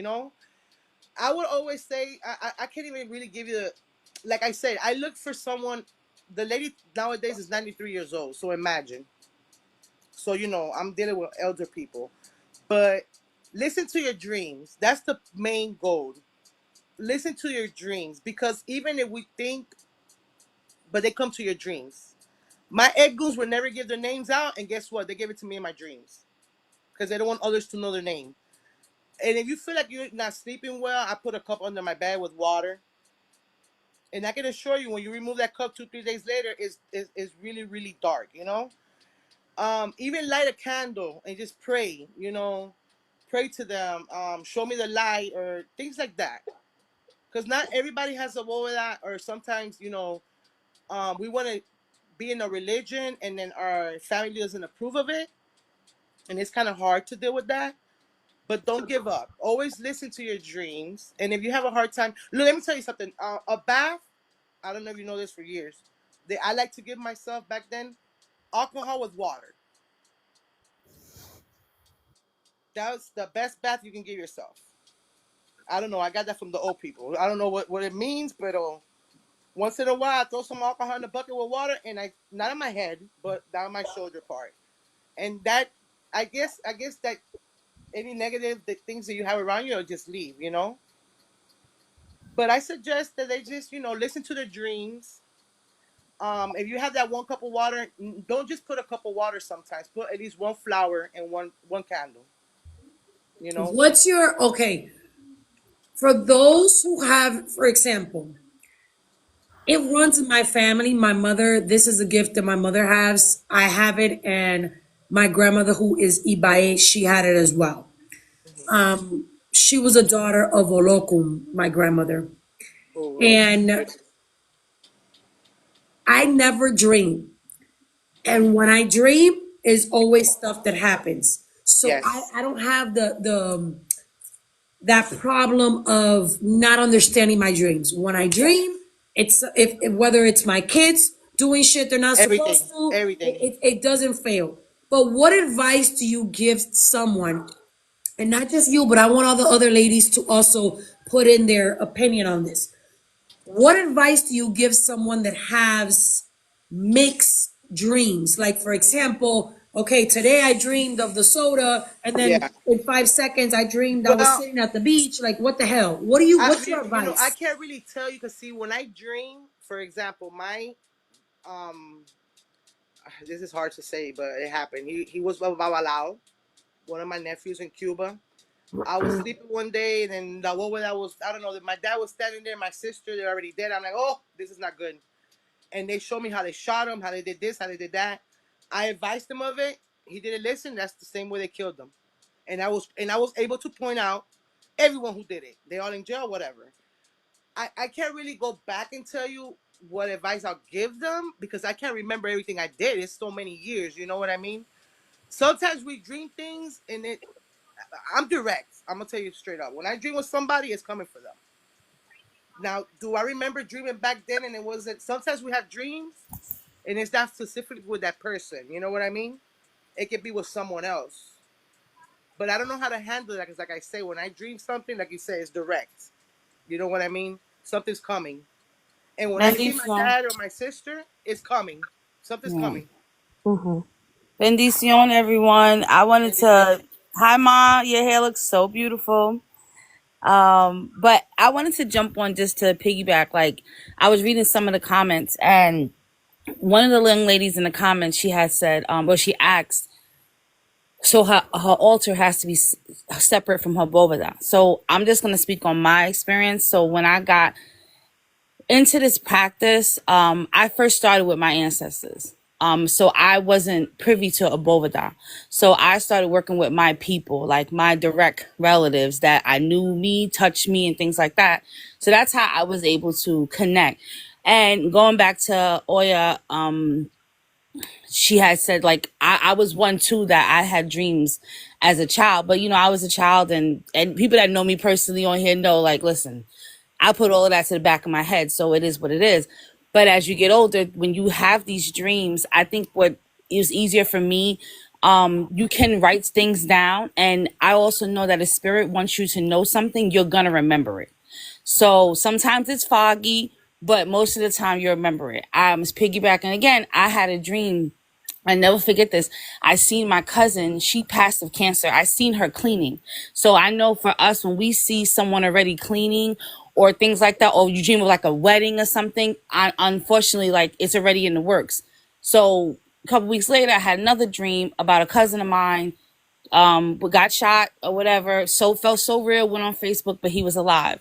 And then a few weeks later, her son, which the one I seen cleaning, was transitioned.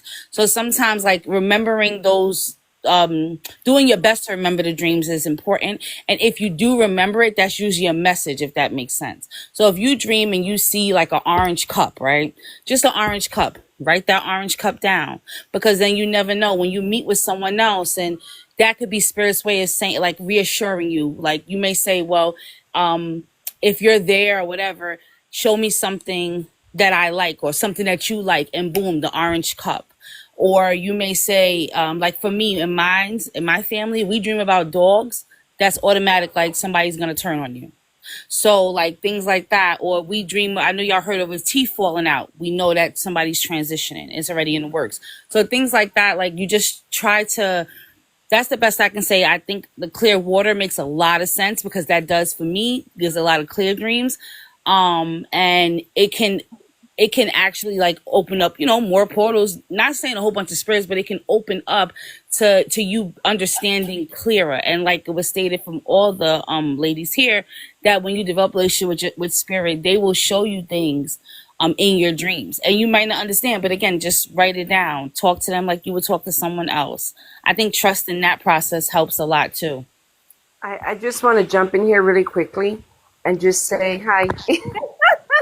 And just say that for those of you that kind of get up in the middle of the night, say about 2, 3, 4 in the morning, and you find yourself waking up in those hours, I would just strongly suggest that you kind of just say a quick prayer or two, okay? Because that's really the time when they're roaming around, though, okay? End of story, for whatever reason. So it may disturb your sleep. They may have something to say to you. I don't get dreams. I just get intuitive stuff. I can't explain it. So for me, waking up at that time has been the norm for me. But I always say a prayer, either Psalm 91, Psalm 23, and Our Father, and anything that's always kind of just a way to cover yourself as you go back into that dream state. Yeah. So I just wanted to just jump in really quickly and just say My that. husband the other day we was talking because he's Charo Royale too. He says I mumble a lot in the middle of the night. I talk a lot, and I tell him you have to listen to what I'm saying because that's not me talking. He's like, well, it sounds like a man. And I well, no, that's my muerto talking. He's like, oh, you be scaring me sometimes. Like, well, you need to listen to what he's saying. Yeah, prayers are very powerful too. Picking Yeah. back up the so awful prayers are powerful in all practices, and like Madina has taught me and many others that the spirit understands your heart. So even though you feel like you don't know what you're talking about, a lot of times they understand our tears. Just by us crying is them understanding. So, personally for me, prayers are essential. That should be number one. You wake up before your feet touch the floor, you should give thanks because you're here. Before you go to bed, you should give thanks because you're going to bed, and you just never know what can happen. So prayers are definitely always essential in anything that you do. So I definitely agree with that. And then just stating what you what do you want? I remember I asked my spirits, I'm a loser. I asked them, I was like, show me who I'm supposed to be with. And I just started dating this guy, and I was still dealing with another guy. Show me who you're supposed to be with. And I dreamt of the guy that I was recently started seeing. So, I woke up all mad and frenzy because I just knew they were going to point me to the other guy. And, long story short, that's who I I hate kind of that. kept Oh my dating. god. But, yeah. And listen, you get that relationship, develop with them, they'll show you things that, like I was telling my guy family, like I seen somebody's face change in front of me because that was them showing me, like, you don't trust what you think you see. This person is something different. So that's it's just like Madina said and you said, developing that relationship, it does take time. Nothing like Madina said, you're not gonna feel something No. overnight. And Listen, I'm just like, 42 and I started little, like I said, absolutely, oh sorry, my I god. apologize. It's a lot of years. This is not a day to transition one day to another. I'm gonna put the altar, that's it, I'm done. It's a lot of things that go into this religion. It's a beautiful religion. It's if you're really up to it, like I said, the last step I had to take in life, I crowned last year. That was my last step. I had 5 kids. I had to save my 5 kids. They had to receive Mano de Orula. My kids had then in Orula, all of them had to get Ologun. And then and like that, it's little baby steps, you know? And it's gonna work. And if you put your heart into it, and the main thing is listen to your elders. Listen, we don't fight with it's not that we can't fight with our elders, it's that it's respecting them. You know what I mean? Um, my elders don't live here; they live in Cuba. But that doesn't make me, oh, I know it all. When it comes to Egu, yeah, I know it all. But I'm gonna call them every little step that I make. Trust me, I'm calling them, even if I know it, because I've been doing this for years in the Egu part. But I'm not gonna sit here and just suspend my madrina. Oh, that's not the way it's supposed to be. No, because you picking them as parents. Remember, it's like you're being born again. These are your godfathers, your godmother. You got god sisters, god brothers. Like it's a whole family now. God forbid I disrespect them. No, I love them to the core. To even be crowned as a child, yeah, you know how many things they got to do with me. It's a big sacrifice that they're doing themselves. Trust me. I take a lot of ceremonies. A lot. I didn't sleep for days, but I got it done. And they pour their heart out. Because one thing about this religion, when it comes to Itai, it's gonna tell you right there and then. If your godchild is ungrateful, and what's gonna happen. And thank God that didn't happen with me. I pray to God it didn't happen. I'm gonna be a godmother because I'm gonna have many god kids, but I be telling them, yeah, please bring the right ones to me because I don't want to deal with the disrespect. I don't care about the money. I just don't want to deal with the disrespect because this is Okay. something as a hype. Even her husband is Bawalao. It's hard. It's not like we out here birthing God kids because we just want money. No, it's hard because every God child has a need. It's different when it comes to everyone. Everybody has a different path. Everybody has a different ita. But just conversate with your when we go through stuff. Look, my abuela, I cry so hard. Oh my God, did I cry? Because I don't work. So my godmother's like, you can't go nowhere, honey. So I can't go nowhere. And my husband had to deal with me, and my kids had to deal with me with my mood swings, But then I did everything the right way. And then when you do your ball, when these jawos are out here doing so many things they're not supposed to do, when it comes to a ball, oh, they're gonna tell you what you did. They're gonna tell you everything. Thank God everybody was happy with me because I did what I had to do. And it's Okay. ugly when you're in front of the elders and they comes back to you and they say, "Oh, y'all be like, oh, she did horrible," and that's really sad. You'll be like, "Oh, damn, I got snitched." They're gonna find out. They're gonna find out everything you do. But Ache, yes, respect Ache. them. Respect the Tiana, elders. what was it? You wanted to say something, baby girl. What were you want to say? Yeah, I just wanted to hear everybody's opinions, perspective, and thank you all for sharing that with us. And when it comes to dreams, what has worked for me, I always been a dreamer. So what I have done is if I wanted more clarity in my dreams, I would take rosemary and put it under my pillow. That allows my dreams to be more clearer because there are times that your dreams don't make any sense. So when I do the rosemary, I get that clarity. And then when I wake up, I immediately write my dream down. So I have a dream journal with every dream that I have had. What I believe with dreams is that there are always messages within those dreams. And certain things that you may see, you can also create symbolism with certain things. So, for example, I work a lot with the indigenous medicine. So, when I see certain birds, like for crow, if I see a crow in my dream, or if I see a crow like visually, like when I'm outside, that's a symbol of like, wisdom. Other people may be like, oh, there's death coming. So, when you have dreams, try to create symbolism with that. Sometimes it may not be something, very clear. It could be also the opposite.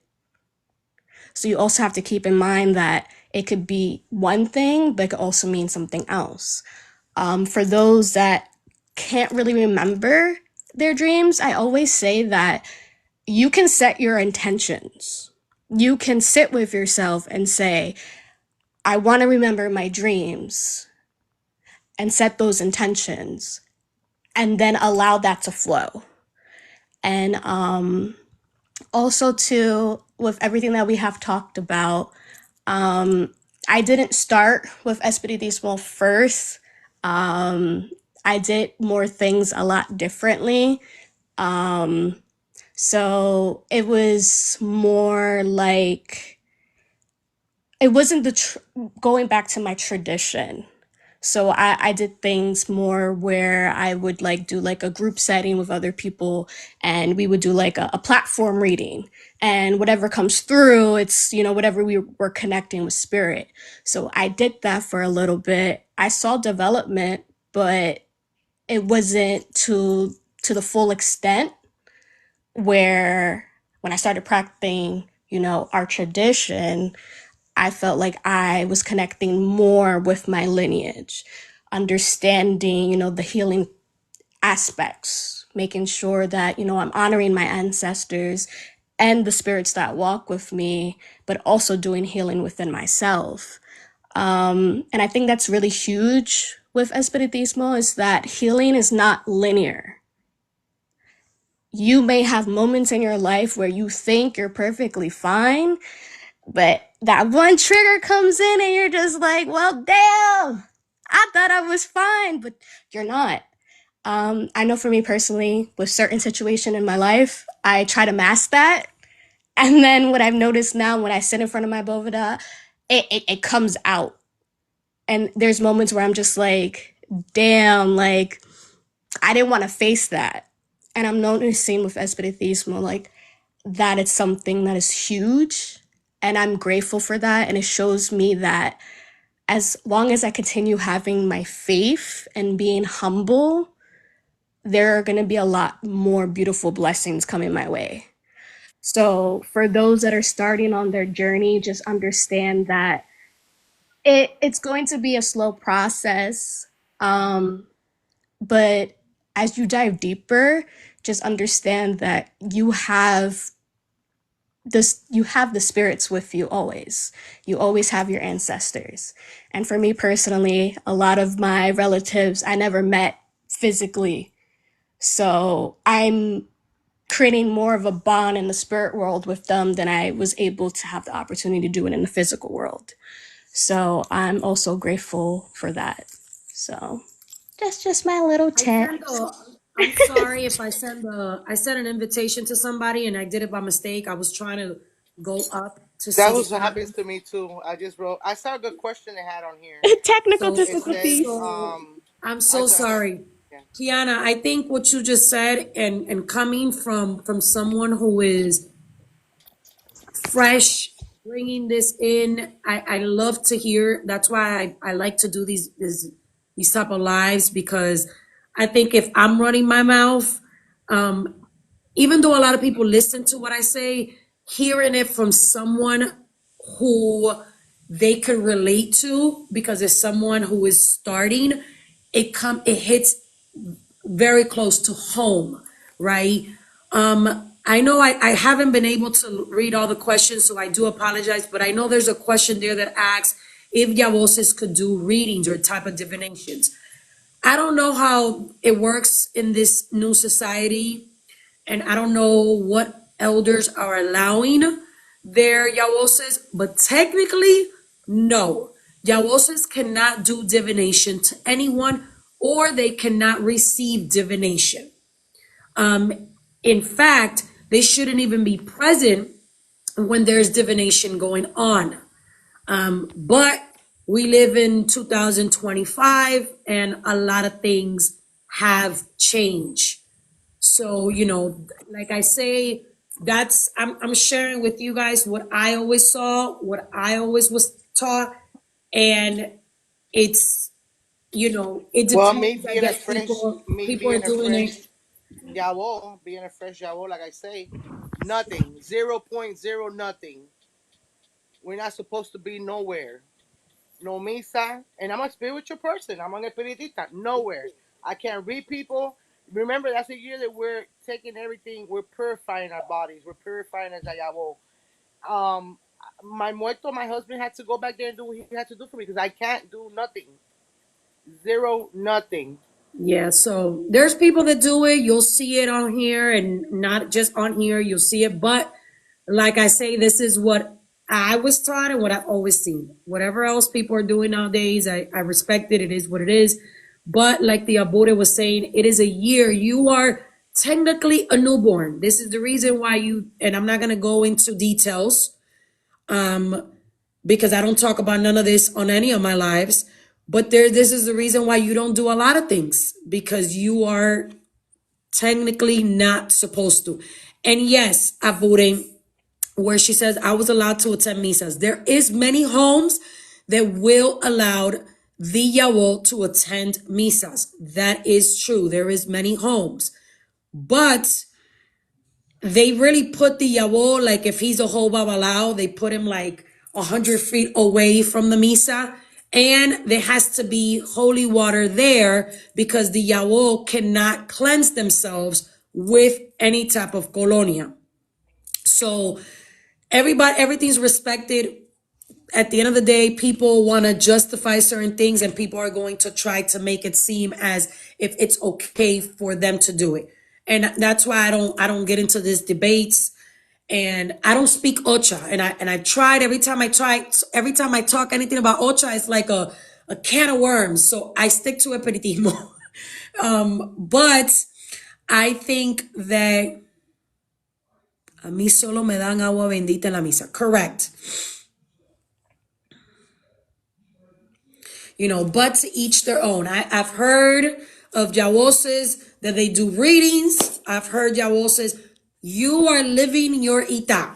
That is your reading for the entire year, for the rest of your life. You don't do any type of readings. It doesn't matter if it's a life or death situation.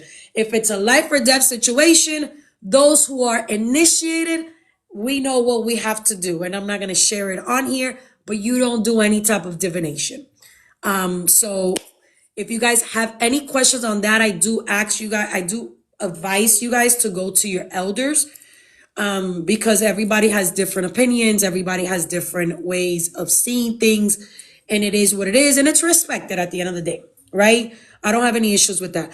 I know somebody asked in the comments something about, the dreams and the writing things, the recording things. I am a person that I don't really consider myself like a sleepwalker, right? But I do write things while I am sleeping. And then a couple days later, I open up, I look at it, and I'm like, oh shoot, I did it. So an advice that I give people who sometimes can't remember their dreams is to maybe have a notebook next to their table. Maybe have a notebook or a pencil next to their bed, or not their table, sorry, their bed. And maybe it's not you and you're out of nowhere, you might write things while you're sleeping. Okay, so that's something, another tool, your paper and stuff, like your phone. What did Kai write? I eat wild. Oh, Miss Kai. I did cut my hair, y'all. I haven't cut my hair in like 7 years, and I was fed up. I asked Ochung, and Ochung said, go for it. Change is sometimes needed. Miss Kai, do you want to share a prayer with us? Oh, I thought you was gonna say, do I want to share that I was eating being a big bag? Do you want to do Don't judge us. do a prayer with us? Do you have the book? I know you're always working because this lady she's a mom and works. Mom, I don't even know how she goes to the bathroom. No, that's so true. It's really, that's nothing but God, y'all, because it's hard out here. So what am I reading from? Oh, the prayer that you told us, Madrina? What book do you have that you want to do a prayer, or do you want to share a prayer? Or Well, it's up to you. I love a good Psalms. Y'all know, y'all like Psalms. If not, I'll go to the book that Madina gave me. It's up to you guys. You could share one of those. What is it? How do you say it? Psalms? Psalms is a book in the Bible. And Madina knows this, but like, I don't know if some of you guys know. So like my family, I'm like the first one in my family to like be in this religion. But my family is not new to certain practices, right? So my family has like a background. My mom's side has a background like in hoodoo, not voodoo, hoodoo. So, just doing things that ancestors from years ago was taught or learned to thrive and keep themselves away from, the slave masters, basically as a protection. So that kind of trickled down to my family. So we use like a lot of Psalms, and Psalms can be used to bring things in, to remove things, to cleanse, to do other stuff, the opposite of cleanse. It's a variety of things. So the book is really important, and if you ever practice hoodoo. I have a Psalms that I say, and I learned it by heart. Psalms 23. So, anybody else know that song? No. No. No, Okay. I've never opened a Bible, so So it's the Lord is my shepherd, I shall not want. He maketh me to lie down in green pastures, and he leadeth me beside the still waters. He restoreth my soul from the path of righteousness for his name's sake. Yea, though I walk through the valley of the shadow of death, I will fear no evil, for thou art with me. Thou comfort me, thou prepares a table before me in the presence of thy enemies. Thou anointest my head with oil, and my cup runneth over. Surely goodness and mercy shall follow me all the days of my life, and I will dwell in the house of the Lord forever and ever. Amen. So that's the Psalms that I learned. And I think the part that stuck out to me the most was my cup runneth over. You know, so in times that we think that like people are being ignorant and just casting negativity, God will show you and show them. And things will runneth over in your favor always when you keep a pure heart on him. None of us are perfect. We all have our moments. But when people are doing good in the world and his mission, they just come out of the woodworks. And he said it, that your cup will runneth over of many blessings in front of the people that want your downfall. So that's my little message for tonight. okay, Miss. Okay, Kai got me a little emotional, got me a little teary eyed. Ma, don't. Okay, now listen. I love prayers. I think prayers, even prayers in languages we don't even understand, I love. I think anything that can help us heal, I think it's beautiful. And thank you for sharing that. I'm not gonna talk too much because you got me a little, you got me a little, I'm just, I keep it real. I've never really, my family didn't grow up with a Bible, but I love listening to those type of prayers. So thank you, Kai. Shout out to everybody who honors their ancestors that way, through prayers and stuff like that. I think that's beautiful thing. I think it's a beautiful thing to be able to keep the same traditions and still honor them in our new traditions. I always tell people, and I'm very, very big when I'm helping people, I try to not change what they already have, unless it's something that obviously it's might causing them any type of like confusion and stuff like that. But if it doesn't cause you, what is the saying? If it's not broken, what's the saying? How does the saying go? If it's not Not broken, Broke, don't don't fix it. fix it. exactly. So I feel that that's something that we definitely have to, because a lot of people are so quick to, well, take that down. No, that doesn't work. No, that's the beauty of these practices, is that we're not all the same, and we're not all going to have the same thing, and we're not all going to honor our stuff the same way. As long as we have everything in their place where everything belongs, and we learn and understand that we can be mixing one thing with another, and we understand the difference and not try to compare these practices and give them their place, their honor in their own way. I think we need to respect what everybody's doing. That's my opinion. It's just very important that for us not to compare. If everything was the same, that they wouldn't be, Malongo and Hoodoo, and then everything will be together. But it's not. Our ancestors did what they had to do to keep many of these practices, and I feel that we should honor it and we should respect it. That's just, one of my biggest things, and for those who I have walking with me and I'm helping, if they practice something before me, I try to honor it and respect it as much as I can, because I also have a lot of things that I practice, aside from, my espiritismo and stuff like that. Maybe in my other life, Kai, I'm gonna be, like a hoodoo queen or something like that. We welcome you with open arms. I just wanted to touch on what you said, not mixing. Oh man, and I'm in a Leo, y'all. So don't this is just from a woman to a lot of women on here. I'm a mother. Mixing is only for bacon. let's not mix certain things because number one, my Margina touched on that these practices and these ways of life was brought on from people that probably a lot of us couldn't even make it, because I know I couldn't, right? A ship and being here in America, like these things, being dropped off at different countries just to survive. So let's not like water it down. And I know that like TikTok is an app that, woo, child, it's like, a circus sometimes.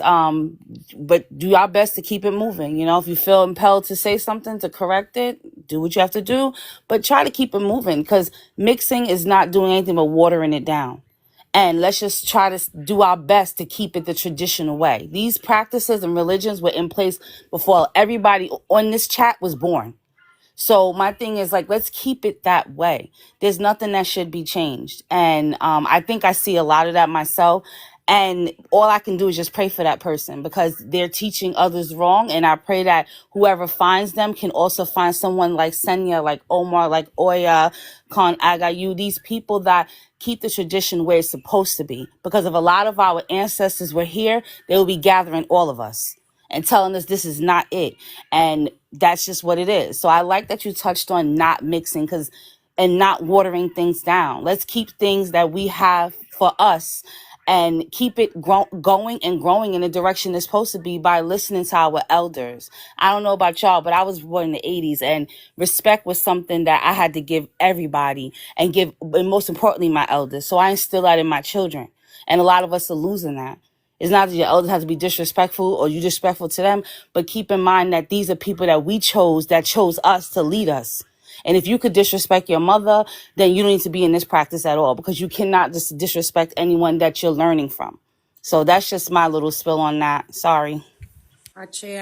I agree. And also, not only the mixing part, but stop trying to practice something that is not for you. I think that's a big message that I give people. If it's not for you, don't practice it. Because to me, it's very disrespectful to the ancestors, and it's disrespectful to the people. Everybody knows that certain practices belong to certain people. And it's not because I'm trying to make it sound like a race thing or an ego thing. Because at the end of the day, when it comes to orichas don't care who you are. Our religion is so beautiful. Our religion is growing so much that it is worldwide. We have people in Japan who are Bawalaos. And who would have thought of that, right? So I don't think that when it comes to Ocha, there is anything such as a race. So let's remove that from our thoughts. Let's think, because I'm Latina, I'm Cuban, I got a right, I'm black, I got a right, I'm blonde, I have a right. That doesn't work like that when it comes to Ocha. Now that there's many practices like Palo Mayombe that you have to have it in your blood. You have to have it whether in your blood or your spirit guides. And I know I've spoken about this before, and it's a topic that a lot of people get very sensitive about, but it is what it is. You cannot just go up to somebody and say, oh, I'm going to practice this and that. It's the same thing with hoodoo. We all know that that is an African American tradition. Don't tell me that you are, I don't know, Italian and you could practice. Unless your daddy black or your mama black, no, you can't.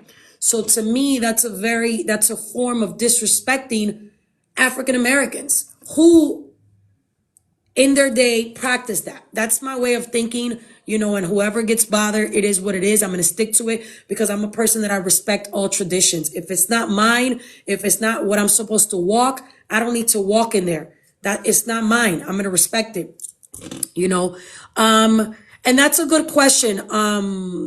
Reglita, what is the difference? Kai, if you know a little bit about this, what is the difference? And I think she meant voodoo instead of It's voodoo. okay. She said boo. Regla. It's okay. I'm gonna need you to remove that Cuban flag if you're not gonna. No, we're not doing that. Well, Right. I'm not a voodoo practitioner, right?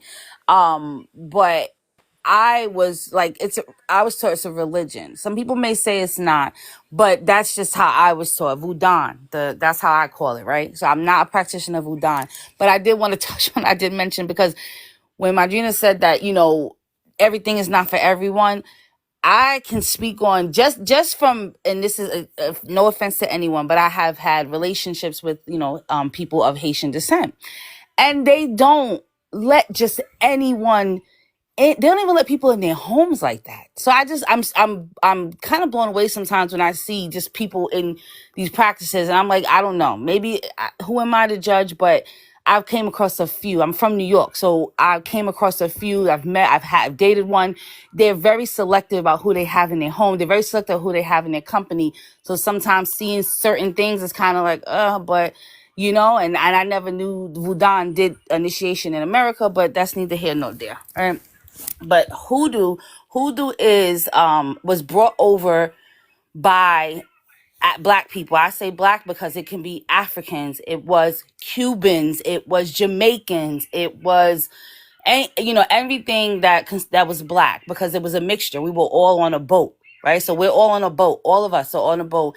And I'm from Nigeria. Senya's from Cuba.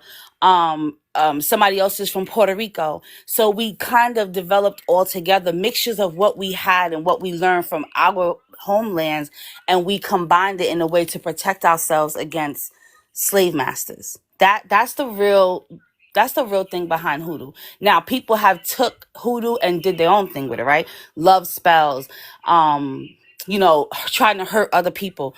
All of these things were done to prevent being hurt from the slave masters. Example, people did red brick dust, right? So you do red brick dust, you will put it across, the slaves will put it across, and that was that was put there so the people that wished them harm wouldn't be able to cross it. And a lot of times it was slave masters.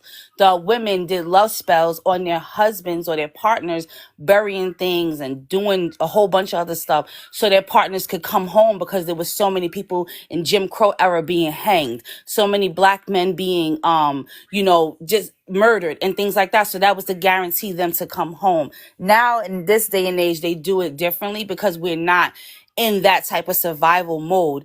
But that's what it all derived from. So hoodoo is a kind of a form of, like, again, it was brought over to protect themselves from slave masters. That's what it derived from. And people that of African descent in America usually are given that privilege to practice, if that makes sense, because you're a product of someone that was brought over here, correct? So that's why people of color are given that leeway to practice. African Americans are given that leeway to do it because they have someone from Africa or whoever continent was brought here, and you are a product of that. You are actually a person, because a lot of us, it was shown that people in Africa were in Africa, correct? But a lot of Americans here were brought over. So hoodoo is more of a practice, not a religion, not a religion. It's a practice. It's a way of life. I was just telling someone, I'm going to give an example. Your grandmother probably had altars, didn't even know it. Like perfumes on the dresser, and pictures and mirrors on her dresser and her jewelry. That was an altar. Putting a mirror in front so when you first walk in, that was a way of hoodoo. Salting stuff, hoodoo. Bathing your children with certain things, hoodoo. It even goes as far as using certain candies and stuff. Those things derive from hoodoo. You know what I mean? So again, we just tweak certain things now in this day and age, but in reality, and it really derived from protecting ourselves from our oppressors. If y'all want, like, when we get off of this, look up the High John Conqueror root.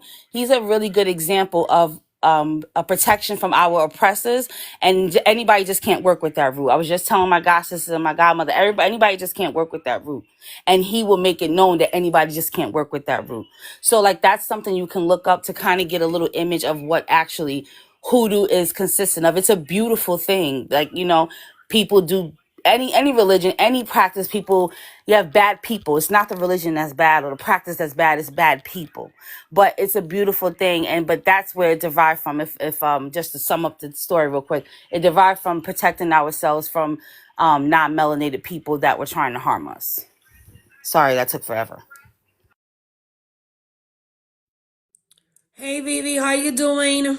Good evening, everyone. Bendiciones, sister. Thank you for the platform, the conversation, the energy, which is amazing. I wanted to speak on the point that you made of not everyone belongs everywhere, right? In every campo espiritual. And I think that that comes from not knowing their history, not knowing their ancestors. Your goddaughter, I think she said madrina. So, your goddaughter made a huge point. So, bien Aleyo, I want to thank you for elaborating on your history. For first for knowing your history, then for elaborating on, to the point that you educate your godmother on your history. And this is so important, even as godparents, to be able to listen, because in reality, she has to, before you step to the next room, get to know that, identify that, and that way, so that you will continue with your tradition, because your tradition is not her tradition. And this is something that us as Iyalo we miss. And we're not talking even about, we're talking about spirituality that is so broad, that is what our ancestors utilized to protect themselves and us, right? This is why we're here today. So to me, this is beautiful. The fact that you listen, that she was able to say, you know, I'm not going to give you a book from the Allan Kardec book, right? I'm going to give you a prayer from my ancestors and give you a history where that comes from. That is spirituality.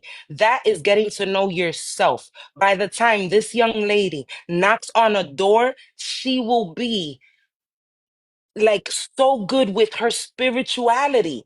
And you, as her godmother, will know, get to know her, because that is her. What she's just telling you right now, this is her. This is what runs in her bloodline. It's not a Francisca, que si, no, que siete rayo. No, no, no. She's giving you her tradition. And that's a beautiful thing. Getting to know you is getting to know your ancestors is getting to know you. And that is beautiful. Thank you for that. I wanted to say hello. Thank you for the space and blessings to all. Thank you, thank you, thank you. I appreciate you. I agree as well. And I say this a lot in my lives because everybody's so focused on the same thing we see on the internet. Everybody thinks they have a madama, everybody thinks, and I tell people it doesn't matter, even if we are Puerto Rican, Cuban, we have spirituality is so big, and this is why I tell people you have to start with your ancestors, because that's going to lead you to ways that you're going to understand. And if it's in your destiny to crown, if it's in your destiny to go to Malongo, etc., it's going to be so much easier for you and for your ancestors as well. Because like the Abuda was saying, you're helping not only for your elevation, but for theirs as well. Because they did things for us that we probably are not even aware of. And they protected us when we weren't even know that they were there protecting us. So ache to that. Keeping their legacy alive. That's Ache, important. And that's what we're losing. You know, the legacy ache, of our ancestors. Where did this ache, come from? Why do we sit and we do the things that we do? That comes from somewhere. These ache, were women, what she's telling you, these were women the same way they went to Haiti, because I'm Dominican. And so I know exactly what she's talking about, right? And then I've been crowned, I've been initiated for 23 years. My mother's 54 years crowned Obatala. I was raised with my godmother, a Cuban lady, you know, and I know from every little bit, but I've had to get to know that to get to know me. ache, Why do I do the things that I do? Just because somebody told me to? ache, Because you know, sister, in our time, there was no internet, so it wasn't a thing. ache, We were ache, secretly walking around and white people were looking at us like we crazy. There wasn't many of us out there in the street. ache, We were definitely being judged. ache. And we had to, you know what? Because my clothing was even made by a woman. I looked like a madama myself walking down the street. Now y'all buying your clothes from the store. Aye. I didn't have that option. I'm sorry. I had a lady that dropped off 7 outfits, and my grandmother said, "Here you go. This is your year, Ache, and you ache. better love it." And now they And could go. smile. Now they could go to Shein, like the y'all always saying. Now they now Right. yeah. Aching. Right. And people have to know this. Like that's luxury right now. You buying in Shein. We Aching. were out there. My sleeves had a bonbon, like a little bombache in the sleeve. Like who wants to wear that? But I had no choice. Aching. Aching. I told my goddaughter, the one that just crowned, I told her, I remember my madrina, my batecasas, my sleeping gowns, they were made from Man, white sheets. And man, she made listen. them, and they were like with the little bow. I was like, damn, madrina, I can't like, no me Like, veo. come I know on. we gotta be covered. She's like, no, your neck. And she made them. She made them all. And my mom helped Listen. her, and My skirts were it's so puffy walking around like I belong on top of a cake. It wasn't even funny. Like, let's stop. But it's a beautiful thing, to get to know the history of Don't this feel and bad because I just did mine last year, and guess what? All my outfit was made from sheets too. enjoy So it. no, but there's a lot Enjoy of no, it. there's still a there's lot of still old people school. out here doing it old school, and my madrina Love No, it. taught me yeah, all no, of no, that. no. There's still a lot Yeah, of old school people still doing yeah. it that way. But a lot of people, like the Abu is saying, a lot of people is like, no, you don't have just go buy it at the store. Yeah, bring me Or just, yourself an outfit. Yeah. it's very, very, very easy that way. It's the same thing with a lot of the stuff of Ocha that, nowadays, instead of the godmother doing it because that's what they were supposed to, it's very easy to like, no, no, I don't have time for that. Let's just buy it and let's just put it up or whatever. Mm-hmm. Mm-hmm. So a Mm-hmm. lot of things, but it's important to know our history. It's important to know, I remember, and I've shared this before on my lives. I remember in my misas, always, all the time, my misas, that would speak about my grandparents, and I've shared this before. I'm named after a grandmother that died the day I was born. And I didn't know much about her because I didn't grow up with my father. And meeting my father and hearing his stories, and these were things that were told to me in misas when I was a kid, and everything connecting, and knowing like, oh, hold on, my history is not bullshit and it's really my history. Like, that's a blessing.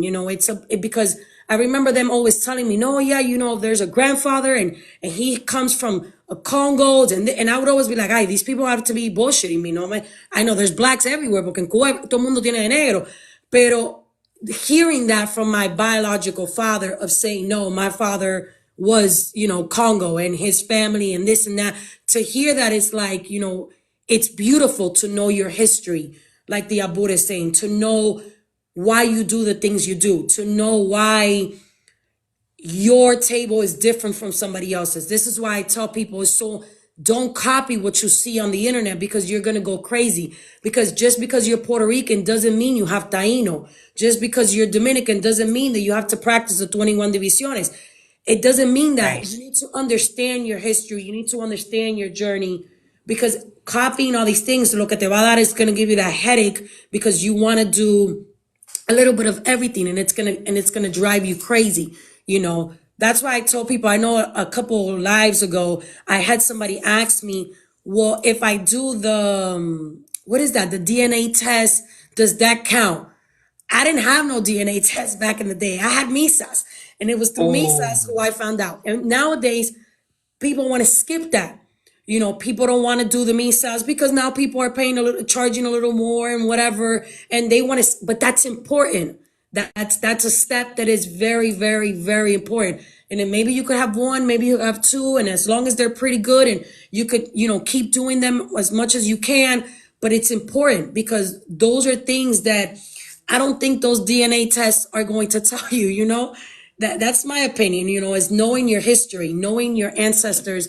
It's what's going to lead you to your spirits. People are so focused on, I want to focus on my Gitana. I want to focus. No, get to know who your grandparents were, who your those ancestors that walked before your parents. That's that, in my opinion, that's the most important thing, because they're the ones who pull the rest of the spirits.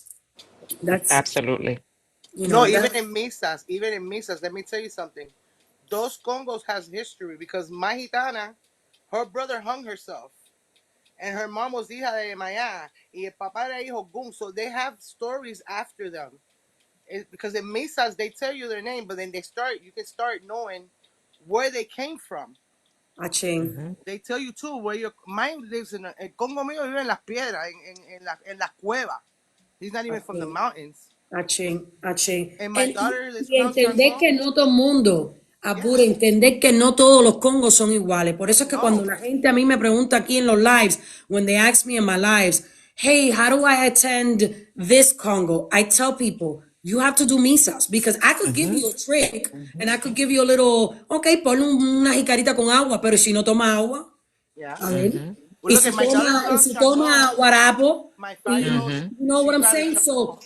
that's why the misas are Yeah, they're important. important, very Absolutely. They're important. important. Look, my You know? daughter's 5. I knew her grandma was with her all the time because I always seen her. See, I can see plenty of my kids, you know, whoever's around them. But when I got further into her misa before she got crowned Shango, I didn't know that her great grandfather was Haitian. So tiene un espíritu haitiano. You get what I'm saying? So when I asked my husband, he's like, yeah, my dad, his dad was palero de muchos años. Tenía Oya, era hijo Gun con Oya. Le decían el tiña, ya tú sabes, tremendo brujero por ahí para allá. His great grandfather on his dad's side, that's when he told me half of my family is Haitian. But they were all born in Cuba because everybody was shipped all over the world. Es que Abure, la gente no sabe, las prendas judías, lo que nosotros en Cuba le decimos las prendas Yeah. judías, viene de la mezcla del haitiano. Eso Imagina. nace en Santiago de Cuba. Yep. Donde más Yep. haitianos hay en Cuba es en Santiago de Cuba. La gente puede decir Maferefuna Guanabacoa. Todo el mundo sabe que Guanabacoa es como decir la madre de Palo Mayombe. Pero lo que es brujo, lo que es las prendas judías de verdad, que hoy por hoy todavía están ahí, es en Santiago de Cuba. Yeah. Yeah. Es la mezcla esa del haitiano. And no, and another thing I didn't know, you know, I gotta go to 9 cemeteries, right? When I went to Cuba, I did not know they had a Jewish cemetery. Oh, wow. Jewish. I pulled Wow. I pulled one from there. I have a Chino. They have 2 Chinese cemetery that I went to 2 of them, and I have them in Cuadro Espiritual mío cuando me hizo ya. All right, I didn't know this because you know I was born here, but my parents are Cuban. But when I went to those cemeteries, I started crying. It was beautiful. I did not know they had a Jewish cemetery in Cuba. No, So y los imagine- chinos, en Cuba hubieron muy, es que en Cuba, No, en Cuba sí, tiene Cuba es el único país de in the Caribbean that has a Chinatown. And if Yeah. you really Google it, back in the day, parecía Chinatown de Nueva York, era una belleza. Yeah. Ahora la And the mayoría- food is It's beautiful. and the food was amazing. It's beautiful. Those cemeteries. I'm sorry, I love cemeteries. I don't know. It's beautiful. Love those stones and the names. They had the Chinese pictures and the judíos with the you know, they had the symbolize like a star with a lot of things on it. And I told my madrina, I'm like, ¿y esto qué cosa es? She goes, este es el cementerio judío. Así que camina y escoge una, dale, camina. So Let me see, because I have somebody here who asked a question. It says, how would you be able to connect to your ancestors if you don't know where you are, where you come from? So what Misas. advice can we give this person? As an Aleo, I'm just going to tell you from an Aleo because these women up here are amazing. Like, I'm like in bed just rubbing my feet. I'm just happy that even y'all don't even understand. But blessings to you all. But as an Aleo, I would first connect with God. Or whatever you call the higher source. I don't want to just say God. And slowly but surely work your way up, like the ladies are saying, with 1 cup. Again, my practice, I've started with Bible verses. I've just spoke from my heart. And that's how, you know, I was able to, further with my ancestors. So with me, I have family that has like my uncle transitioned and my grandfather and grandmother. But I mean, I went as far as back as my grandfather's great grandfather. His name was just Ed. He had no last name, just Ed. So that's how further I went back, but just by just sitting and just, you know, praying and developing that relationship, then asking them to reveal themselves, you know, maybe speaking to a uncle. You can start there. Or if you have a direct family member that has transitioned, you start with them. So that's how I kind of started. This is just as a Leo from my point of view. That's how I kind of started, if that helps a little bit. Like maybe if you have a grandfather that you know that you loved, or a grandma or a cousin, you start with them. And then like Adina said, they'll pull in other people, and then that's and develop it. But also having a misa is very, very important. Very important. But if you don't have the funds and you just want to get started, I would definitely suggest marinating someone that you know that transition, and then letting them bring amazing elders and stuff into your life, because it does happen. It's just not going to happen overnight though. Like, you can't start Monday and then expect the amazing godfather godmother to come on Friday, but it will happen. No, because sometimes people really think like, oh, they rush into meeting. I want a godmother. I want, like, they rush into these things, and they say, well, I opened up my ancestral altar. Why don't I have anybody? And that's not how spirit works. Like, they don't work like that. So taking time and developing that relationship. You wouldn't trust somebody in the flesh over just a day. So you have to develop that relationship. But that's how I would do it from an Aleo standpoint. I I completely definitely would agree. do misas. I Same. definitely will do misas. Coming, for example, from someone like myself who didn't grow up with my biological father, I had to do a lot of misas growing up, because one of the spirits that walks with me the most is my grandmother from my father's side. She died the day that I was being born, while she was passing away. So she has been with me all the time. So with misas is how I learned so much about family that I had no knowledge, because I didn't know. I met him when I literally crowned. So I didn't have any knowledge about him. I didn't know anything about him. I didn't know who this person was. I didn't know his family. I know my mother shared a little bit of where he was in Cuba, and how his family was very into Malongo, and was very into, Espiritismo. But I actually learned more stuff through misas. And with time, with years, I've been doing misas since I was a child. So that's how I learned about. So for people who maybe are adopted, for people who don't know anything about their family, misas is something. This is why I say it, and I don't mean to be rude to any espiritistas. But the real espiritismo, they will pull your ancestors. They have to tell you about your ancestors.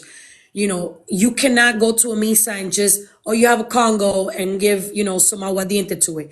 Unfortunately, we are downgrading a lot of these misas.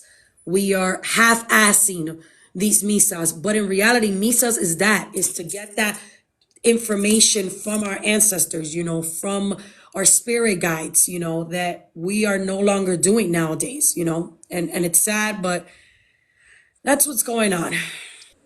I would say that also after creating, initiating that step with the Misa, I would say consistency as well, Actually, with your spirits, and know that now you are developing a relationship with your spirits, your ancestors. You're getting to know what they want you to put as an offering, or whatever the case may be, right? But that takes consistency. Why do I tell you this? Because it doesn't mean that today, Madrina does you a misa, you go home and you never look at that altar again. You don't sit down with that book of prayer. So now Madrina has identified all the prayers, and and you have that book at home, but you never take time to sit with your spirits, to create a connection.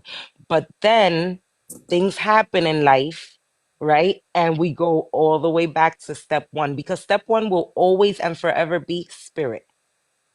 There is no anything else without spirit. So we will go back to, okay, let's go back to the spirits and see what they want. But you're not even putting that flower that they asked you for. You're not putting that coffee that they asked you for, the little things. Because we ask for big things. They ask for small things. They ask for rum. They ask for cigars. Now we ask for cars. We ask for houses. So, that is the least we can give, right? So it takes consistency, creating something. I'm one that every week I have to change my bóveda, fix my spirits, because they start making me know that I need to attend to them. Trust me, that I will feel out of place. My life will not be in order if I do not start my week with my spirits. And I've tested myself. I've put myself to test. So if that's something that works for me, I have to be consistent. Chain. I agree with that 100%. Question. I wanted to go back a little bit to like being disrespectful when we're practicing, and we spoke about it a little bit the other day, but like so my step pops is from South Carolina. He adopted me. He raised me as his daughter. His mother lived with us. And while I don't have his blood lineage, my sisters do, she taught all of us the practice of hoodoo. Now, what she did, she made clear was I would never be a practitioner because I don't carry her bloodline. But this was to protect me and my family down the line. So and it's clear, I won't teach on hoodoo. Like I may every once in a while have a conversation. I won't teach on it. But I will teach on things that I have lineage and knowledge of, like native practices, things like that. But in just me practicing what she taught me for my family, for my household, my intention is never to disrespect. So is that viewed as disrespect? It's not viewed as, the thing is that it's not viewed as disrespect. So, again, with this, just hoodoo, I cannot speak on anything else because I'm in Leo as well as you are. So with hoodoo itself, yes, the basis behind it is people from different continents that were brought to America that have melanin in their skin, African descent, can have the right to practice. That is the bottom line of it, if that makes sense. Now, you may get a friend or a family member that teaches you and shows you tricks, because I'm not nobody's practitioner, right, at all. But I have a right to practice. So even though someone shows me something, that doesn't mean I'm gonna go out and teach, or that doesn't mean I can go out and teach. I don't think it's I think it's disrespectful when it's a claiming of it, if that makes sense. So if someone showed you, hey, this is, by all means, please don't do it for anyone. But if someone said, somebody's pissing you off, put them in a cup, turn them over. Like, yes, somebody told you that. But now to go and to explain to someone else and then derive off of it and then make money off of it, and just saying you are, but those things, that could be deemed as disrespectful. And then going back to, like I said, the root of High John the Conqueror, he will not just work with anyone if you do not have African blood in your body. And there is a lot of things in hoodoo that some people, depending on who you talk to, if you're not have African descent, they won't allow you to do it. That's just them. And then you get some people that, like your step grandma, that she's willing to help you learn because it's a way of practice and protection. But in reality, depending on who you ask, if they've been doing this all their life, some people are very privy and they will not. So that, I don't, you know what I mean? It's kind of like a hard lock and key if you in that aspect. Like Magina said, in Ocha, like everyone is welcome. And it's like she said, it's not a disrespect, like, oh, you can't. It's just kind of like maybe you shouldn't, right? If that is not for you. But then that goes back to everything is not for everybody.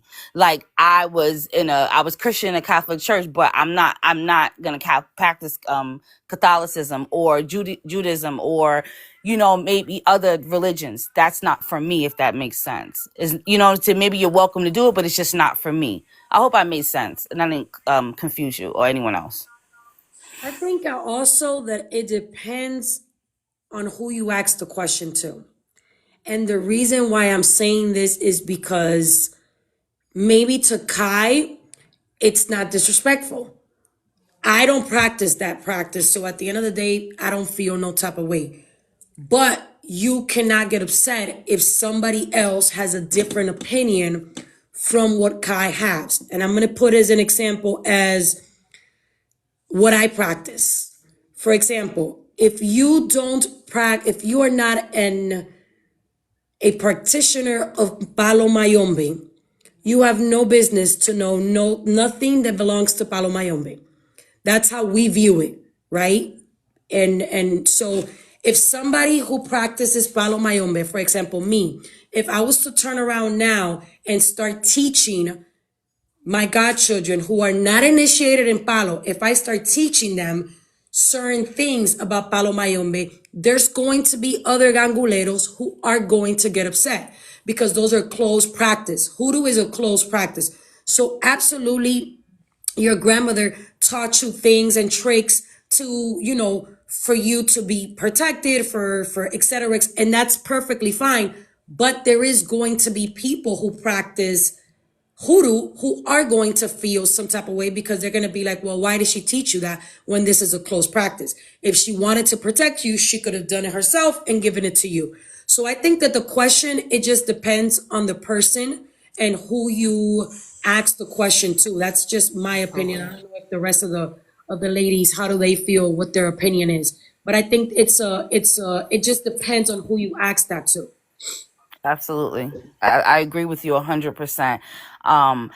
Because again, what one may deem as not an issue, someone else may. Because even me as a Black woman, there's things that my grandmother's grandmother's grandmother taught my mom that she didn't show me. So, and that's my mom. That's my blood grandmother, but there's certain things that even I wasn't privy to learn. And that's okay, so I do agree with that statement. Just like, for instance, I'm not familiar with the indigenous practices. I know I have people in my family, like I think my grandfather's grandmother was of Blackfoot, but I know nothing about indigenous practices. So I think that if I came to someone and said, hey, can you show me? I'm pretty positive they want to see some papers, because even when we all know, when you even go to apply for grants or certain things, they need to see like what type of connection you got to this land, sister. Yeah, I can say I'm Blackfoot. Well, where's the paperwork? You know what I mean? And pick up my foot and just put black paint on the bottom. But no disrespect. But, they need to see these things. So I just can't go into say, hey, teach me about indigenous practices because my great-great-grandmother was one. If that I makes can sense. talk about the indigenous practices because that's what I practice. So it really depends. When it comes to different nations, there are federally recognized tribes and unrecognized tribes. So depending if they're federally or non-federally, like you have to show proof, that you are part of this community. But then also, you can't just show proof of like paper. Like you have to be a part of the community. You have to be involved. You have to go to ceremonies. You have to, be a part of their community and just understand, their ceremonies and respect it. But for me personally, I practice the Taino spirituality, but I have an elder that practiced the Crow medicine, and I've been working under him with that, and he's been teaching me that. So there are going to be elders that are going to be willing to teach you, their practice, and certain tribes will adopt people that don't have any indigenous lineage. So for me, like, it's more like, depending on the person, like Senya said, if they're open to it, they'll teach you. So that's the only part that I can speak of is, the indigenous medicine. And I just wanted to say really quick, because I'm medicine kick and getting a little sleepy. But I also wanted to piggyback on why specifically hoodoo is is closed.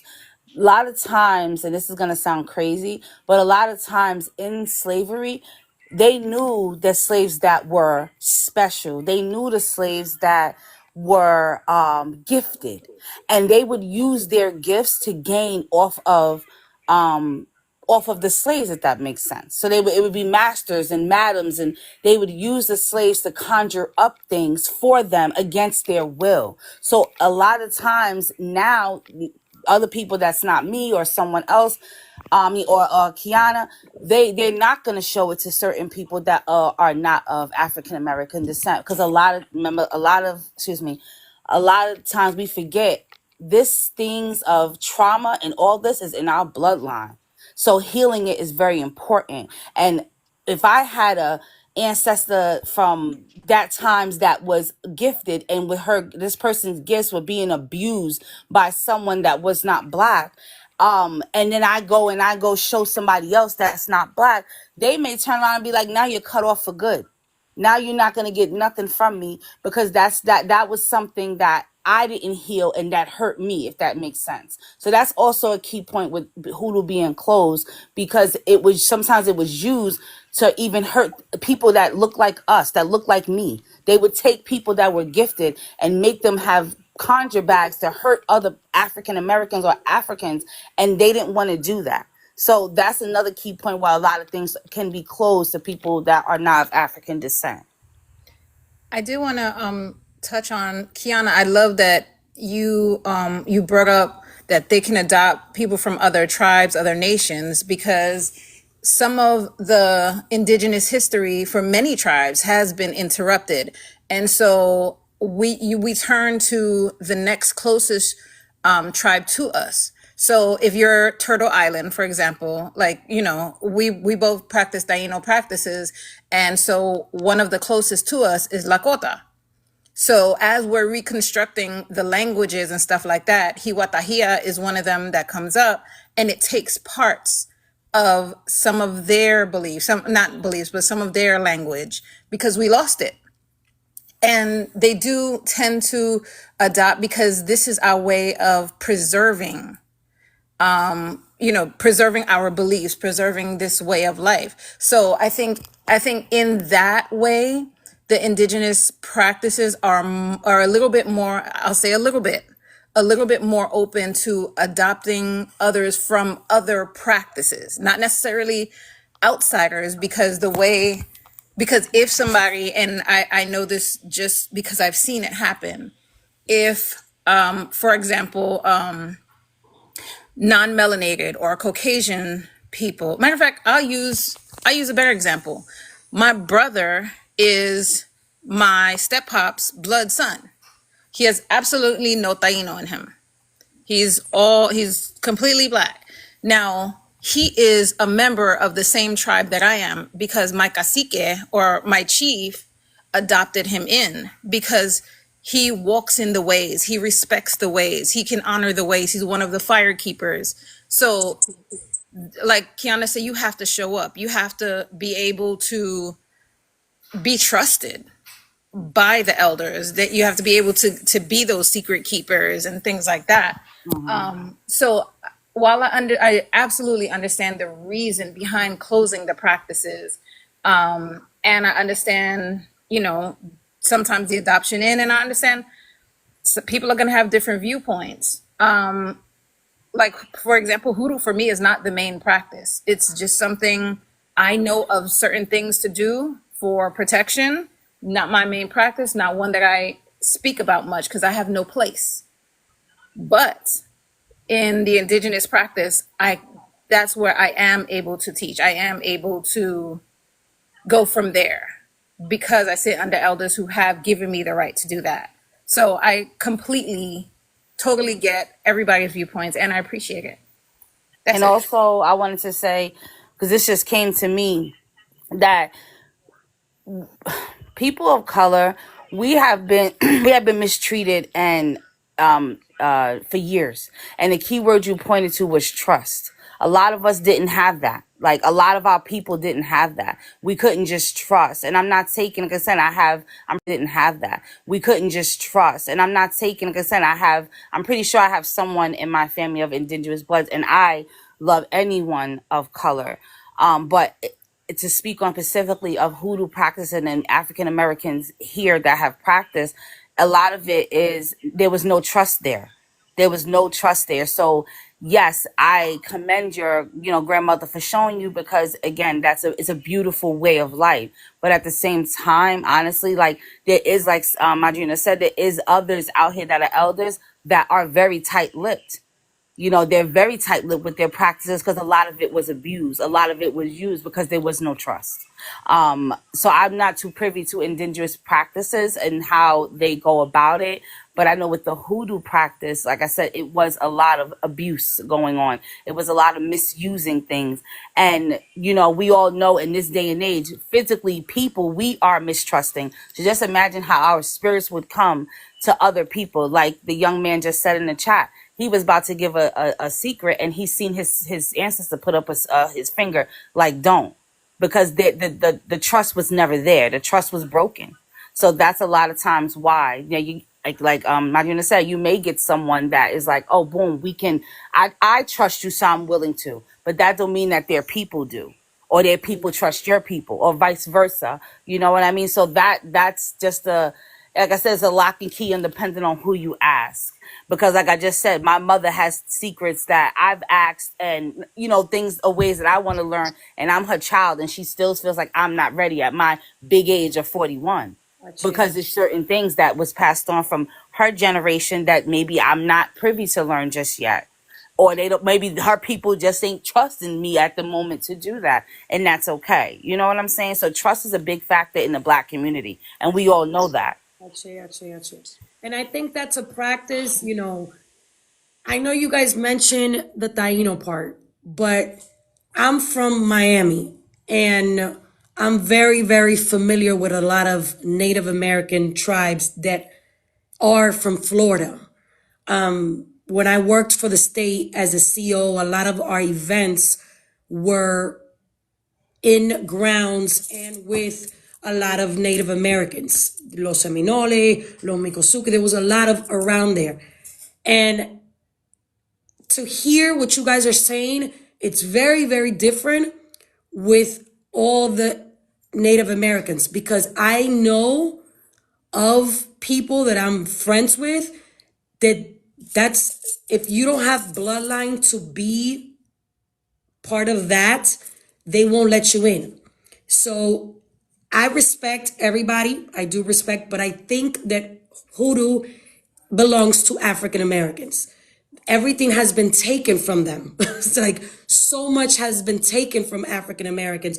So to see, and I'm not talking about you because obviously your grandmother taught you, but about anybody, you know, we as Latinos, we have so many things that we have, you know, Africans have so many cultures, so many stuff, so many practices they have, and all these other race have so many, this belongs to them, you know. And I think that if me as a Cuban just want to show up, I don't respect it. You know, that's my way of it is, you know. And I know there's a lot of Native Americans who you could only practice what they believe, because I have a specific friend of mine who's a very close friend of mine that he is from Los Seminole. And I remember at a very young age, his mother left their tribe and she moved on. She married a Dominican and she ended up crowning Yemaya. And Yemaya tells her that she needs to crown her son because her son is going to die because he was ill, etc., etc. He has no connection to his Native American side because they removed him because he chose to practice Lukumi. He chose, or his mother chose for him to get him crowned. So there is a lot of these practices that they are very strict. They're very close-minded. And I think we need to respect that. And that's why I put the example of Palo Mayombe. I will not teach Palo Mayombe to anybody who is not initiated, because that is a closed practice. You know, if I have to save a godson, if I have to save a goddaughter with my infumbes, absolutely, I will.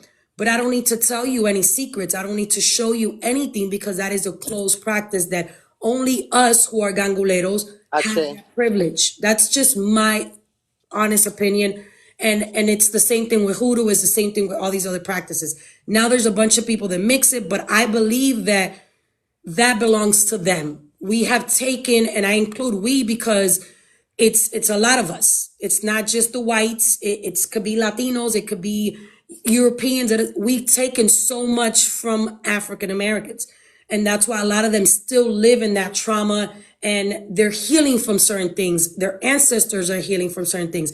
And that was the only thing they had that gave them hope.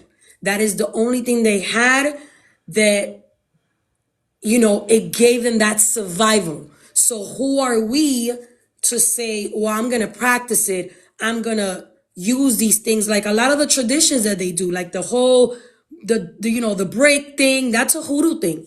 The the whole, what is the other thing that a lot of people do that they want to claim and say it's a Gitano thing and it's not. It's the whole, ¿cómo se dice? La canela. ¿Cómo se dice en inglés la canela? That whole thing of blowing the canela inside the house. That is a hoodoo. Cinnamon. Cinnamon. The cinnamon. That is a hoodoo thing. Like, we don't want to give the credit to where it belongs. That's theirs, you know. It belongs Ashe. to them. You know, it's not an espiritismo thing. It's not a palo thing. It's a hoodoo tradition. That whole thing that a Ashe. lot of us have of the horse thing on our you know, on our doors. That's not a palo mayombe thing. That is a hoodoo thing. That is their tradition. We need to give respect where respect needs to be given. That's Ashe. just, you know, it's the same thing how people want to take things from Palo and take it. No, that belongs to them. And I think, Ashe. you know, so many things have been taken from them that's theirs. You know, that's how I see it. You know, it doesn't matter. I could have an ancestor, I could have a spirit guide that practice. And I've shared this before with you guys. I have a spirit in my spiritual court that is Haitian, that practices in their past used to practice this whole, the voodoo thing and all these things with the loas. I have never dug into that because I don't want to do something that's going to disrespect my spirit. I always respect it. You know, me llama la atención. I love watching videos of the 21 Divisiones. I love watching all that. But I keep it my distance because I don't know about it. I wasn't raised in it. So why am I going to put my feet in something that I don't know? You know, that's just, you know, my opinion. I don't, you know, maybe I might be wrong. But I was gonna tell you that because not everybody is meant to walk every path. As I said, my grandmother used to practice 21 division with the Eloases, and that is my grandmother. That's my father's mother. But and I've been around it. I've been around it. I've gone to many parties. I have here an Anaisa, which the most I've done is a candle, some water, and some flowers. But I'm not gonna go and get baptized. I'm not gonna go and receive un buen and because these are things that is deeper and that's not my path, right? I was initiated at 18. I received my Kofas 6. That is all I know, right? That is all I know.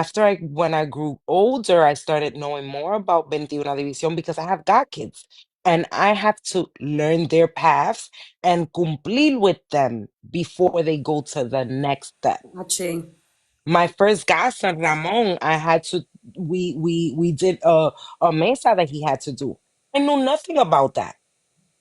Watching. He walked me through that, but I supported him because in order for him to go to the next level, I had to complete with his paths, support him in his paths. Watching. I wasn't in their secrets, and I wasn't in their rooms because that is a closed practice, and I am not initiated in any of that. Watching. Watching. And that's like okay you with me. said, as elders, we need to, that's why I love it. I love, you know, Nadine is very into the Tainos and she's always talking to me about it. And I love listening to that. And I love learning those type of information because at the end of the day, that's her calling. That's her destiny, you know? And like you said, we need to know so we could understand and make their journey easier for us. You know, the same thing with you know, Kai that she was mentioning about the hoodoo.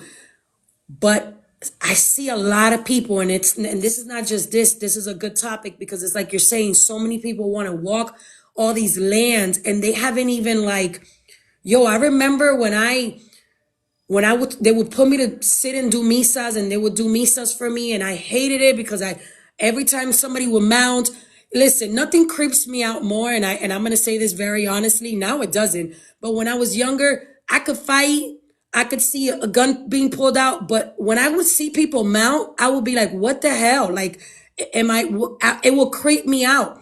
And everybody always told me, this is what you have to do. This is what you have to do. And it took me so many years. And I see people nowadays that they do 2 misas and then they jump to another practice and then they jump to another practice. And you're not getting familiar with your practice. So they're mixing and they're doing, and it's at the end of the day, it's going to mess up their development. It's going to mess up their journey because they want to be all over the place. That's just, I think people need to stick to one, get familiar, get comfortable. Okay, and then if my calling is this, I'm gonna do this. If my calling is that, I'm gonna do that. That's just, my opinion. But Ma, like you said, and like La Viva said, and even Oya Kian, like the main part you start with is your egun, right? Ancestors. That's the main people that you or group that you start with, and they will. And we say it in the Christian church, testimony, right? That I'm gonna give it that I'm a prime example of a testimony. I was not privy to anything Lukumi. I grew up in Christian church. I went to Catholic school. My mother ventured out, and every day I would, she would smudge me and stuff and smudge the house. And here I am yelling out her Bible verses and stuff. And now I'm the smudger, of the house. But like those are ways that when we open our thoughts to saying, hey, I can do this, I can do that, I can do that. No, what if your people only practice, I'm gonna give an example. What if your people only practiced 21 divisions? What if your ancestors only practiced that? And that's your destiny, but now you jump to this. So connecting with them to figure out where it is that you need to go, they will always bring you there. I think when we lean onto our own understanding, that is the issue.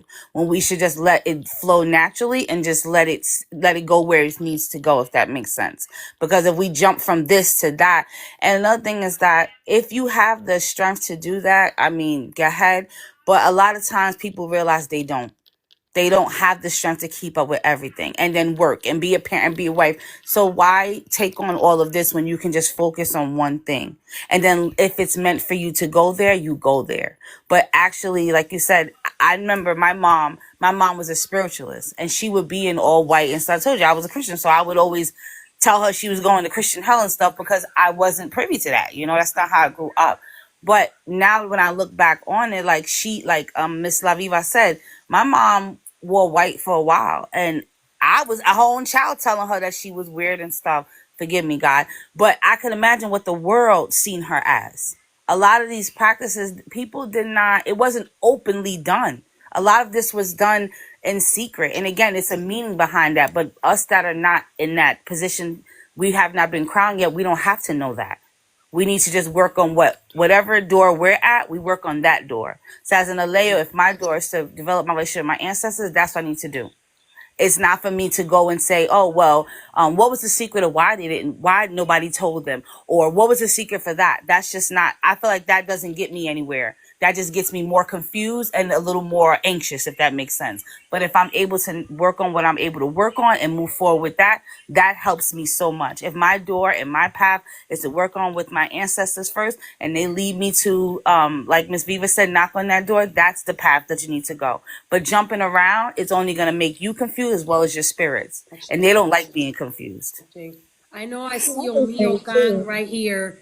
Omio Kang has a question, and after I answer this question, I'm gonna ask Joshua, because I know he's been there trying to get he's trying to speak, and we've been speaking a lot. Omio Kang asks us, do you think it's possible to practice more than one at the same time?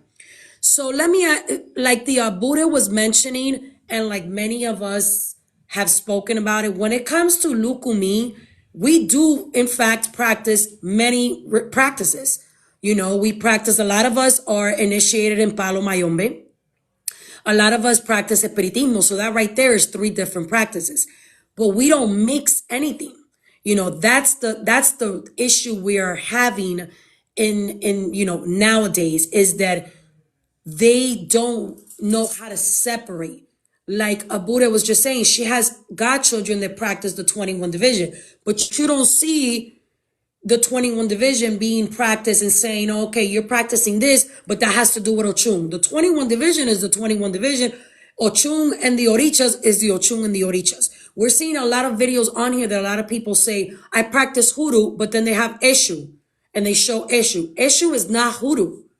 Then you see people, oh, I have Ogun, I practice Hoodoo. It's not. So I believe that people could have and practice multiple practices, but you need to learn not to compare because it's going to be difficult. If you sit and try to compare, all you're going to do is confuse yourself.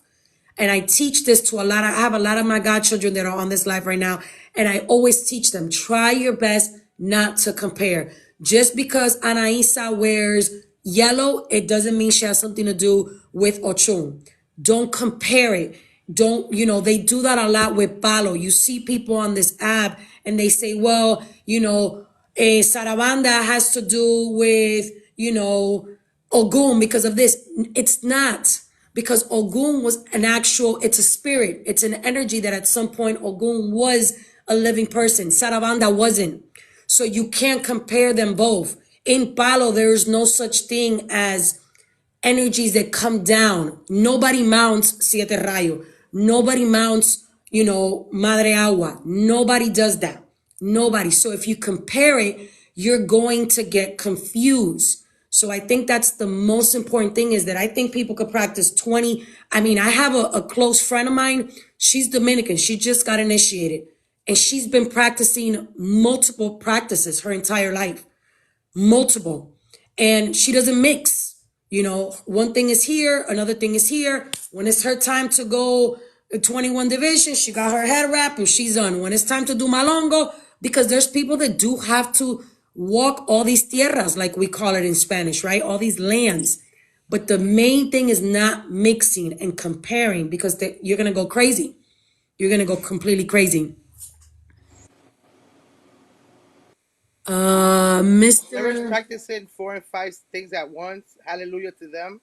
Because with this practice alone, I have enough stuff to go crazy to be into 3 or more religions. Then I'm gonna really go crazy. Because with this Listen, one, you're never done, honey. I don't know how they do it. I applaud them, but I can't.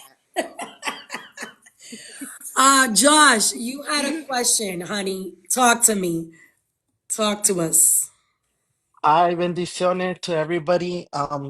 Like I said earlier, it's really an honor to have all of you as a collective female speaking on behalf of, whether it's Hoodoo, Palo, Ocha, Ifa. I think I've been following La Vivi, I think, for almost 2 years now, if I'm not wrong. And then I finally met Senya like around last year on this time that I started following her. So it's really an honor to have you guys speaking on behalf of the religions and stuff like that, learning more from you guys.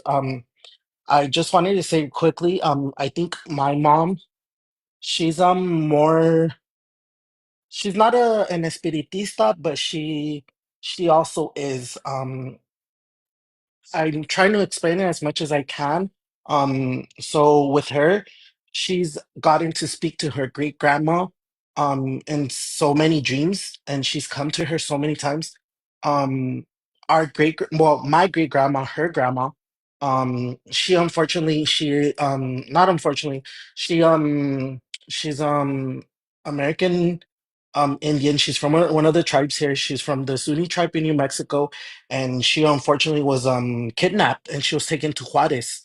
And that's how I came to be coming from El Paso, Texas. And I mean, I've been here all my life.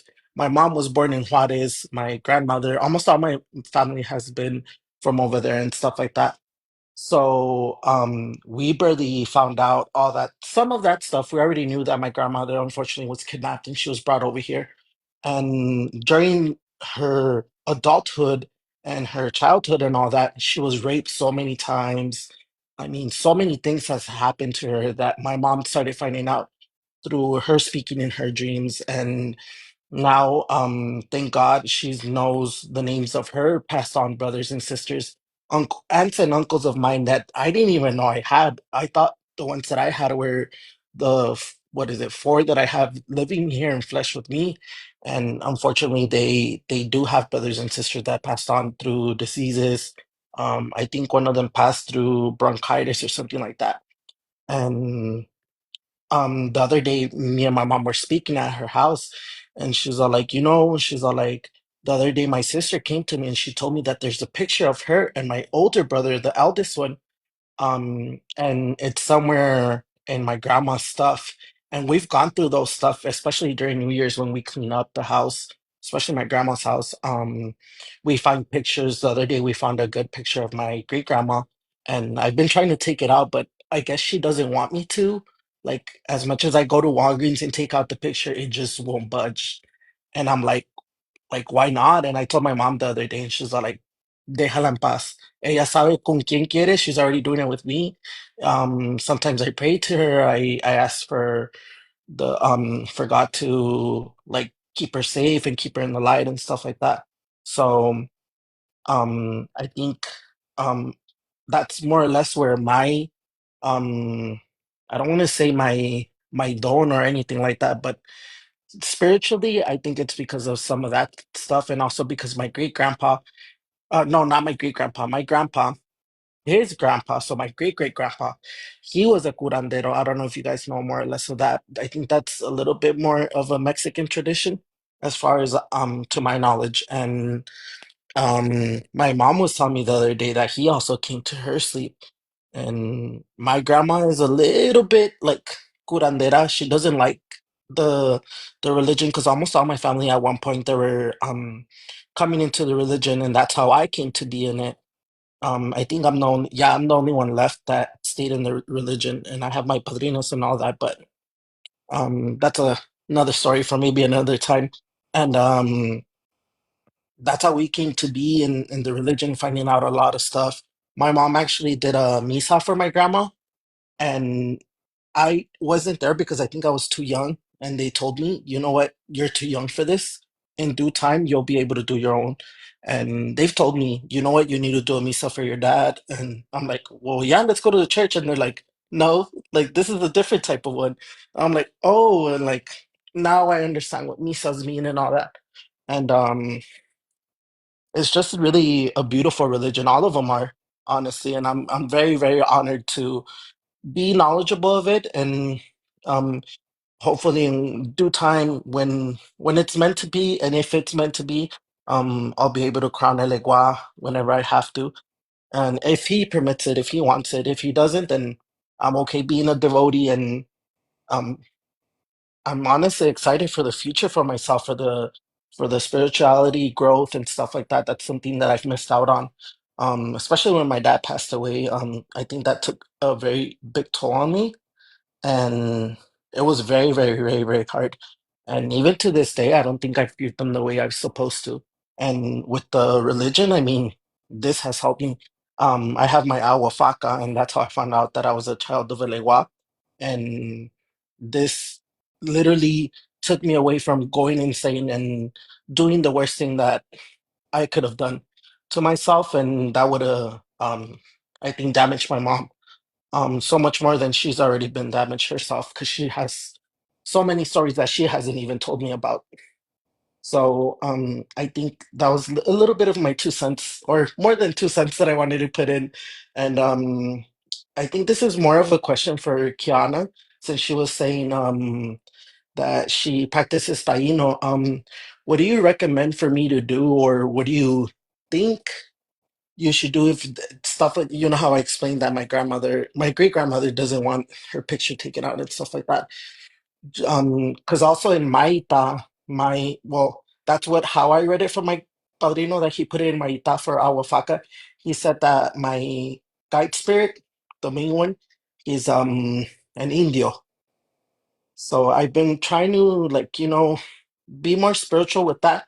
But I mean, if there's any tips of to your knowledge that you guys could give and stuff like that, if it is able to share, and I think it would be greatly. I listen mainly to like Elegua songs and stuff like that, anything that has to do with Ocha.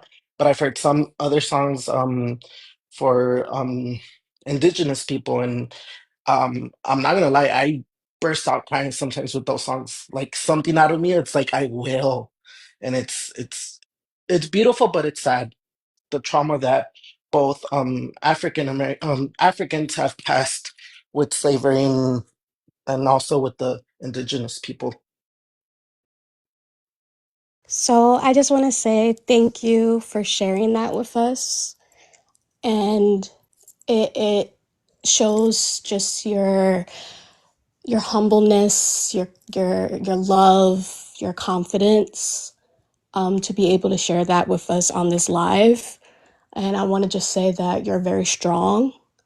And my tips that I can give you, go outside, spend time in nature. When it comes to practicing indigenous medicine, nature is your go-to. Um, Allowing that to come to you, connecting more with nature is going to allow you to connect more with your Indian spirit as well. Definitely listening to the songs is another good thing to do. If you want to dive deeper, you can find an elder that practice indigenous medicine and find a community that you can, be a part of and learn. And but I would say first, being out in nature and just feeling the music. I know for me, I'm always out in nature all the time. I like going hiking, um, playing the music, playing like the flute, because with indigenous medicine, ceremonial music is extremely important, and also storytelling as well. Um, but yeah, you can start with that first, and then if you want to dive deeper into that, definitely reach out to someone that is an elder and be a part of their community and see where it takes you. So hopefully that helps.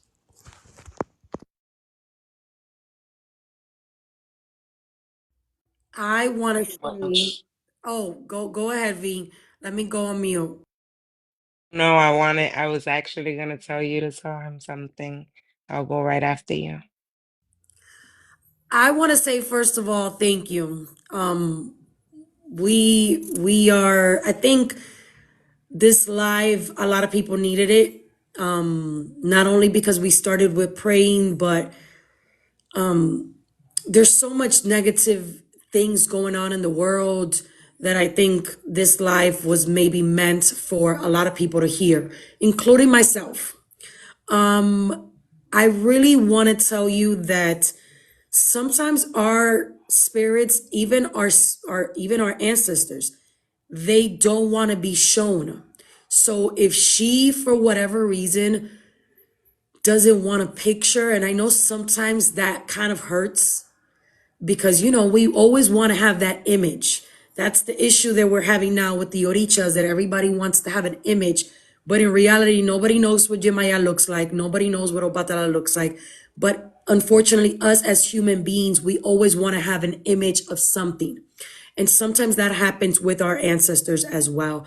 We always want to have, like, and sometimes that it hurts me a lot because I don't have pictures of my grandmother. So it kind of like sometimes triggers me because I'm like, I wish I could have a picture and put her up somewhere and show her.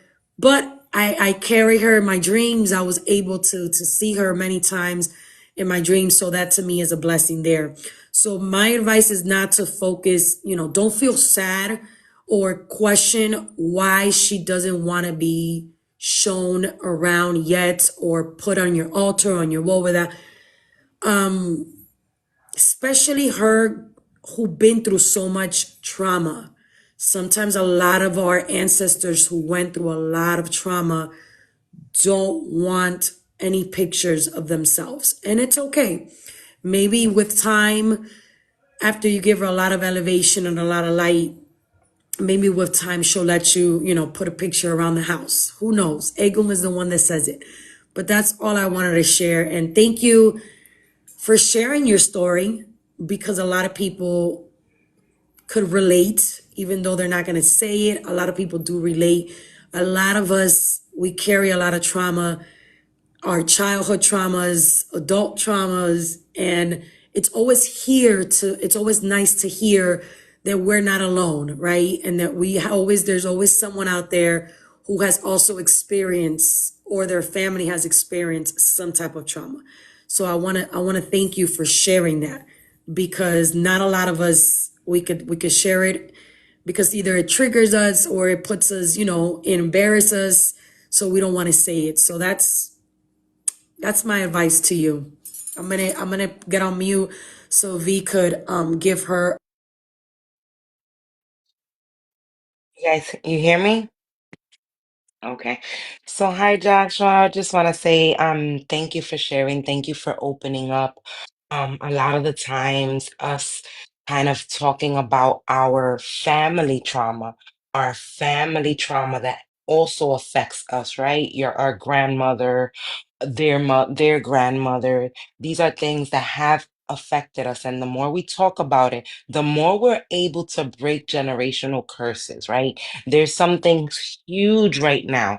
The fact that we are able to speak about generational curses. Remember, taboo conversations, right? These were conversations that weren't being held, and social media is a beautiful thing, and people are utilizing it for the wrong things, right? So having this space, thank you, Abure, once again, having this space where we can all communicate and you can be able to feel safe, right? Because safety is key.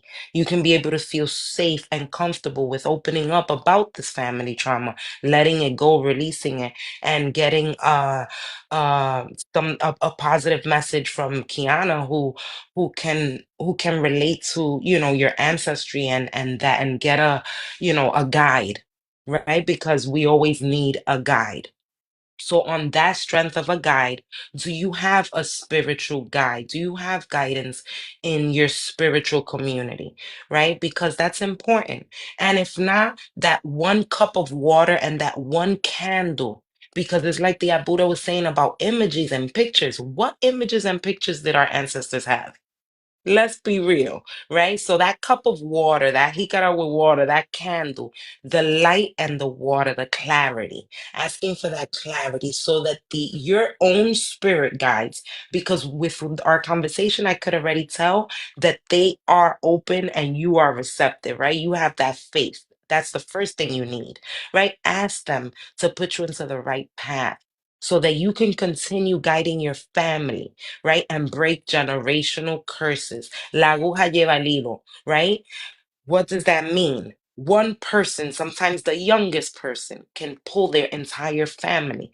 I'll tell you about me. I have four sisters, right? I'm the youngest sister, but I was la candela. I was that child that everybody said, what did this woman bring into this world, right? And at 18, from all these four sisters, I was the only one that got initiated. They didn't want to get initiated. Time passed. Yemaya, forget it. Yemaya taught me how to respect. Yemaya taught me how to value her, right? Because that's what it is. This is you initiated. Okay, now you're gonna learn from me. And her lessons were not always easy. Okay, so now that I'm older, so now I'm crowning my sisters. I didn't initiate them, but I found people, responsible people to initiate them because now their bones hurt. They got this sickness, they got that sickness. Now they need the ocha. Now they're running to it, right? But what happens? That was my path at 18. So ¿qué hice yo? La aguja lleva el hilo. Right now, I pulled my sisters and I saved them with their gang because this becomes our gang. This is my family. This is everything to me, right? My ancestors, my spirit guides, mi espíritu, mi guía protectore, and my guardian angel and my santos, my orisha, and of course Orumila because yo soy apete biafa, like my son has made my son paso pifa, and Orula in my house is huge, huge, huge. So with this, I tell you, Joshua, that you don't know if you came to save your family. You came to break those generational curses that weren't spoken about, that weren't identified. And now you can, come up with interventions. How? Getting to know your spirits, speaking to them, a cup of water and a candle. That is it, and that is all.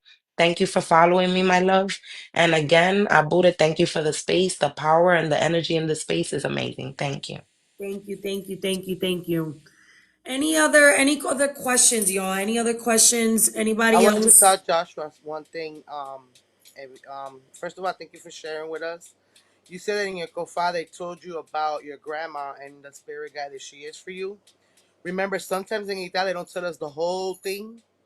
I suggest you sit down and look into that part where they talked about your guía espiritual. All right. Look back on it and your consejos, and maybe you're gonna see more than what you thought you saw. Now, sometimes when we have these numbers that they give us, You can also go back into that number or that consejo they gave you on your Ángel de la Guardia. You can go back and Google it and read a little bit more, because sometimes, they're not going to sit here and tell us the whole signal, and that being your main guide, that's perfect, because see, now you can, like she was saying, you're going to pull everything, all these curses. She's going to have more light. This light that your grandma didn't have for many, many years is going to come out through you. So that's really, really good. So I suggest you go back into that Ita that you had, and look for the spiritual part of what they said about your grandma. And assist misas and do misas. And as you do these misas, all your spiritual guide will come out slowly but surely.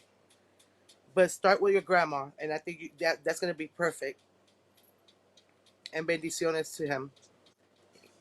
And Jaw, I know that we've spoken privately, and I know you've spoken a lot about, your elders and stuff like this, but my advice, like the two Abures were saying, is connect to your ancestors, and they're going to lead you. They're going to put the correct people in your life. Sometimes we start somewhere, but unfortunately we don't finish in that same place. And I don't want people to misinterpret what I'm saying and, jump from one ile to another and say, well, F my madrina, F my padrino, because I've always shared it here how, like we say it in Spanish, es la cuchara que tú escogiste. And a lot of people nowadays, for any little boberia, they want to be like, oh, F my godparent, I already got what I want. But I know we've spoken privately and there's bigger things there, but let your guardian angel put the right people in your path. Pray to those spirits, like V was saying, sit with 1 cup candle and pray to your spirits. Pray to that spirit of your grandmother, who at the end of the day, to me, is a warrior, because she survived many traumas that a lot of us probably would never survive. So luz y progreso para ese espíritu todos los días. Pero definitely. Sorry, tremendo espíritu. Let me tell you something. I have goosebumps with that lady. Connect with those, with that energy, and with time you will find, the right people that are going to guide you, that are going to respect you as a man. And I don't like to say one thing and another, pero los hijos de Leguá, ustedes tienen H natural. Ustedes están bendecidos.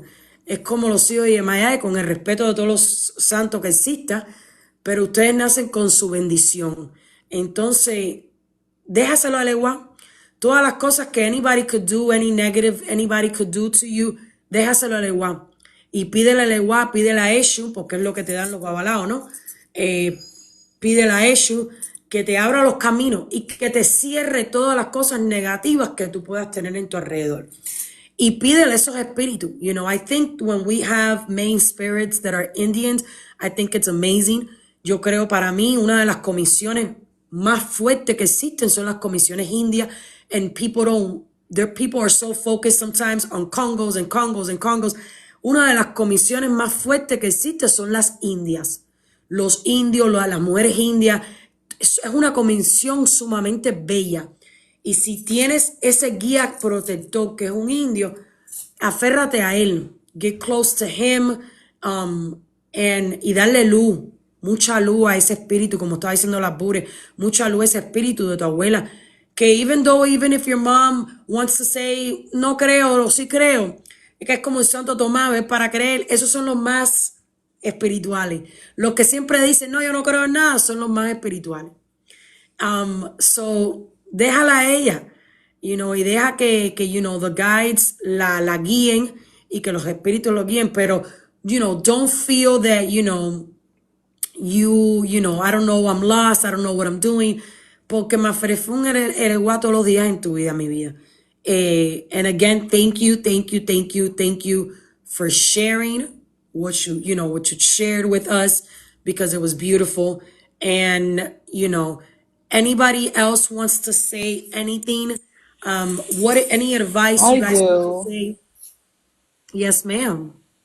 So, to piggyback off of, you know, having your ancestors give you that blessing and that guidance, I mean, I owe it all to my grandparents in that I'm leading the journey that I'm leading.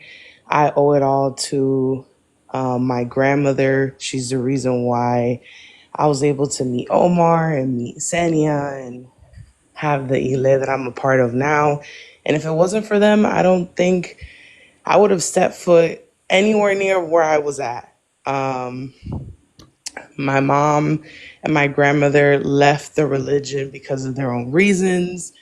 And it's a blessing that I was chosen out of the brothers and sisters that I have that, they've dabbled. I was chosen to be able to lead that legacy on that my grandmother left off and my other grandmother left off, and so on and so forth. Ache, ache. I think a lot of us are here through our ancestors. So luz y progreso para todos esos espíritus que caminan con nosotros. Que maybe we didn't meet, I wish I would have met my grandmother. So, I don't have anything else to say. If the Buddhists have anything else to share. But yeah, definitely I think the most important thing is ancestors. The most important things is Egun, in my opinion, without taking credit from any other practice or from any, from Ocha, Mafere, fue la Ocha todos los días, porque Batalá fue que me salvó a mí, si no estuviera presa. Pero Mafere fue un Egun. And that he just said about his, his grandmother and y toda esa evidencia, it's perfect example of how important Egun is in our life. So I think that's my biggest advice for everybody, that join us. Do you ladies have any advice before we jump off? I know I usually never hear this late, but this was definitely a very good live. I need to say Absolutely. thank you. Like, thank you for my elders. Thank you for just being women and men. Well, not elder men on here yet, but if they are in the chat, but from the ladies that have spoken, thank you. On behalf of all of us that are learning from you guys, we really look up to you guys, and it's so appreciated to find good people, because I do mean good people, because you can be a great spiritualist but you might not be a good person. But to find good people and that really want to help and heal, that's a blessing. I never forget telling Barbara could attest to this, that you've met an amazing set of people, and you don't really come across that once, one time when you get in it. Sometimes it takes people different homes, and when you find one that is just genuine, that's amazing. Hearing from Miss La Viva, Miss Oya, like, it's really an eye opener, to have such greatness in one area. I wish that we can all get together for a barbecue, because I'm that type of person, and I would just listen to you Yeah, guys. please. Seriously, Madrina knows I just like to listen, because that's how you learn. That's how you learn. I'm always, but that's how you learn. So I do need to say thank you, and I'm very appreciative of you ladies, and even the people in here that are even not crowned. Like, I'm appreciative just to learn from you guys as well, because one thing I know that we're going to continue to learn even till it's our time, and then after that we just learn to communicate and do things differently, but we're still learning. So I'm just very appreciative to hear just such much words of wisdom, the way that you guys uplifted Joshua in that minute. That was amazing. That's what community is. That's what a lot of this world is lacking. In that minute you just gave him, we wish the world can just be like that, because that was amazing. And he's an amazing person, and y'all don't even know him. And the fact that you was able to give him that love and that light is really beautiful. So I need to just say thank you to everyone, and to the ladies in here. Thank you so much. Thank you. Thank you. Thank you. I want to I thank think that you know, we all have feelings. We all been through a lot of stuff in our lives, and just because we're religion or we're crowned or not, we're not better than anyone. Because Senia, I started like what last year I started following you. First I followed your husband. I follow La Vivi Gucci hace rato. Yeah, she don't follow me back, but I follow her. I love her continent. I love her spirituality. I love everything. Because that's okay. what I look at when I follow people, you know? Don't Thank rush you. yourself into this religion. Like I say, my last step was to get crowned. I did it last year. My world was more spiritual and, you know, saving my kids. And, you know, I have 5 kids. They all feed off of me. So I'm leaving a legacy with them. So they learn as they grow older. They're gonna learn what I'm doing. They're gonna see this. They're gonna do that. And you know, don't rush yourself into this religion. It's a long rodeo. Trust me, a long rodeo. And if y'all find the right person, you're gonna feel it. Cause I didn't find the right. I didn't get crowned back then. First of all, I think y'all wasn't ready for me because I was bad. Oh, I think if I got crowned, oh, she knew what she was doing. That's another thing. They give you when before I got crowned, my passport got lost twice. They test you. I got into a car accident. So they're gonna give you. Don't think you're just gonna go get crowned and you're good. No, no. They're gonna test you before you get crowned to see how much you can take. And I had a certain day, and guess what? That happened to 3 months later. I was like, oh my god, oh yeah, it's playing with me. But it takes time. And I didn't have the first spiritual house that I had. It wasn't it. I felt it because my muerto kept telling me, sale de aquí, but I'm cabezona. Y seguí ahí, until you know what? Things started happening. And it wasn't me who was being disrespectful. It was things that were being done that wasn't right. But you will learn to find the right person. And sometimes it takes you 2, 3 knocks down. You don't have to disrespect nobody. You just walk away. It's not obligado, you know? And when it's the right time, you will have the crown. When it's the right time, you will be, you know, rayado. When it's the right time, you will continue looking and don't give up. This religion is beautiful for those that do it the right way. Aching. It's a beautiful religion. Aching. It's really beautiful. And I appreciate everybody on this live, and I think it's wonderful that everybody speaks their truth. Nobody's perfect. We pretend that we are, but we're not. And you know, I'm really glad to have her with her life. She's always done good. There's people out there trying to act crazy, but it's okay. We got your It's back, sister. okay.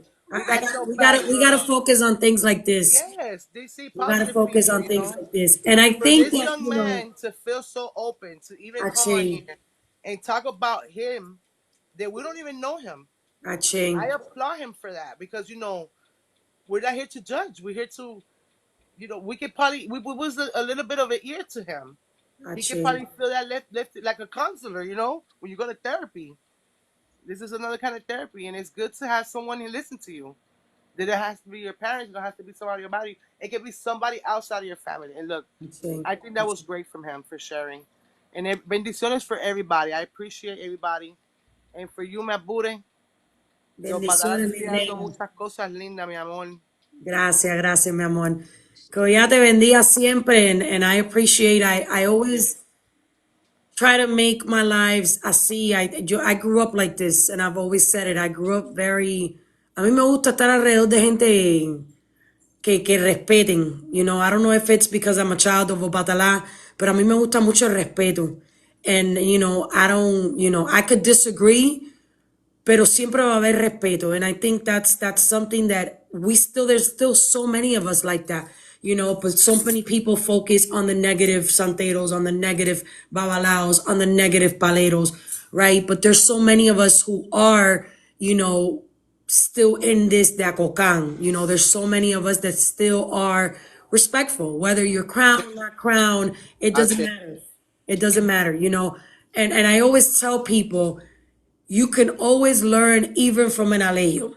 You know, the moment you think that you're better than somebody, we have a problem there. And I think that's why that right now las religiones están como están, right? That's why the religions are the way they are right now, is because so many people, you know, we're not working together.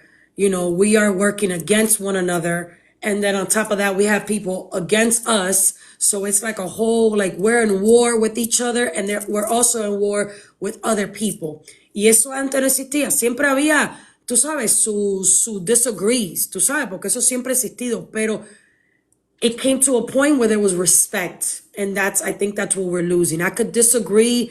If the Abuda said something, I could say, hey, I don't agree. But there's still that respect. And I think that's the main thing that I try to always bring when I do lives.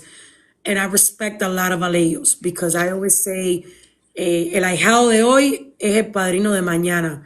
Entonces hay que respetar todas las cabezas. And that's something that I teach everybody. I teach my godchildren. It don't matter if it's me. If there's an other elder telling you something, you're gonna respect it because that's how I grew up. There was no, because it's my lay, I say what it is.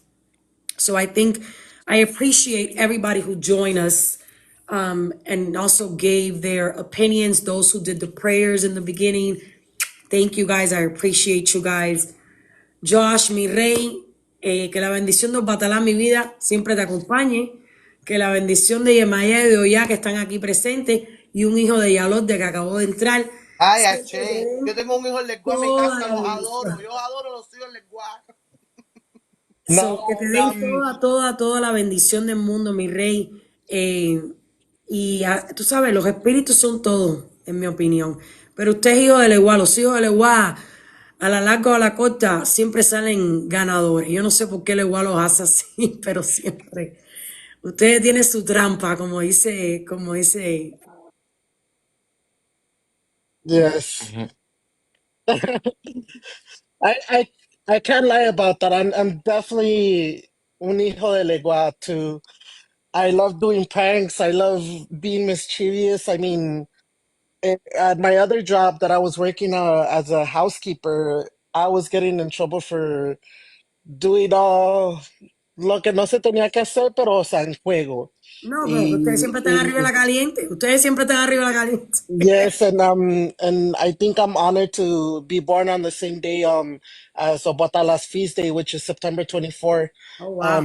I am to me Obatala, and I mean all the Odishas are everything to me, but lo que es Yemayá y Obatala y el Eguam, and that's on actually on my ita of Wafaka is that debo adorar a Yemayá y Maferefuno Locum también. Wow. Those are the three Orishas that have, wow, I beyond blessed, and I'm honestly so grateful for all the advice that you guys have given us.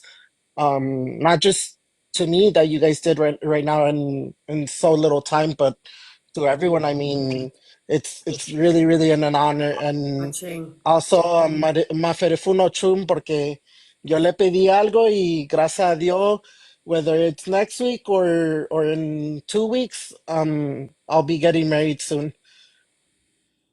Yo pienso que en Maferefún, Yemayá todos los días. Yo creo que todos nosotros somos hijos de Yemayá.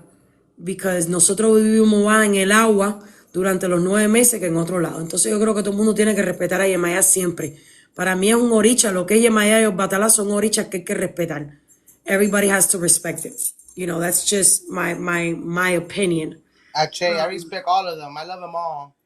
Pero, Ochun, how are you, honey? I know we're about to close, pero if you want to say a few words to Josh, and if of everybody that's here still before we leave, how you doing? Great. Blessings to everybody in the room. I'm sorry I caught the end of it.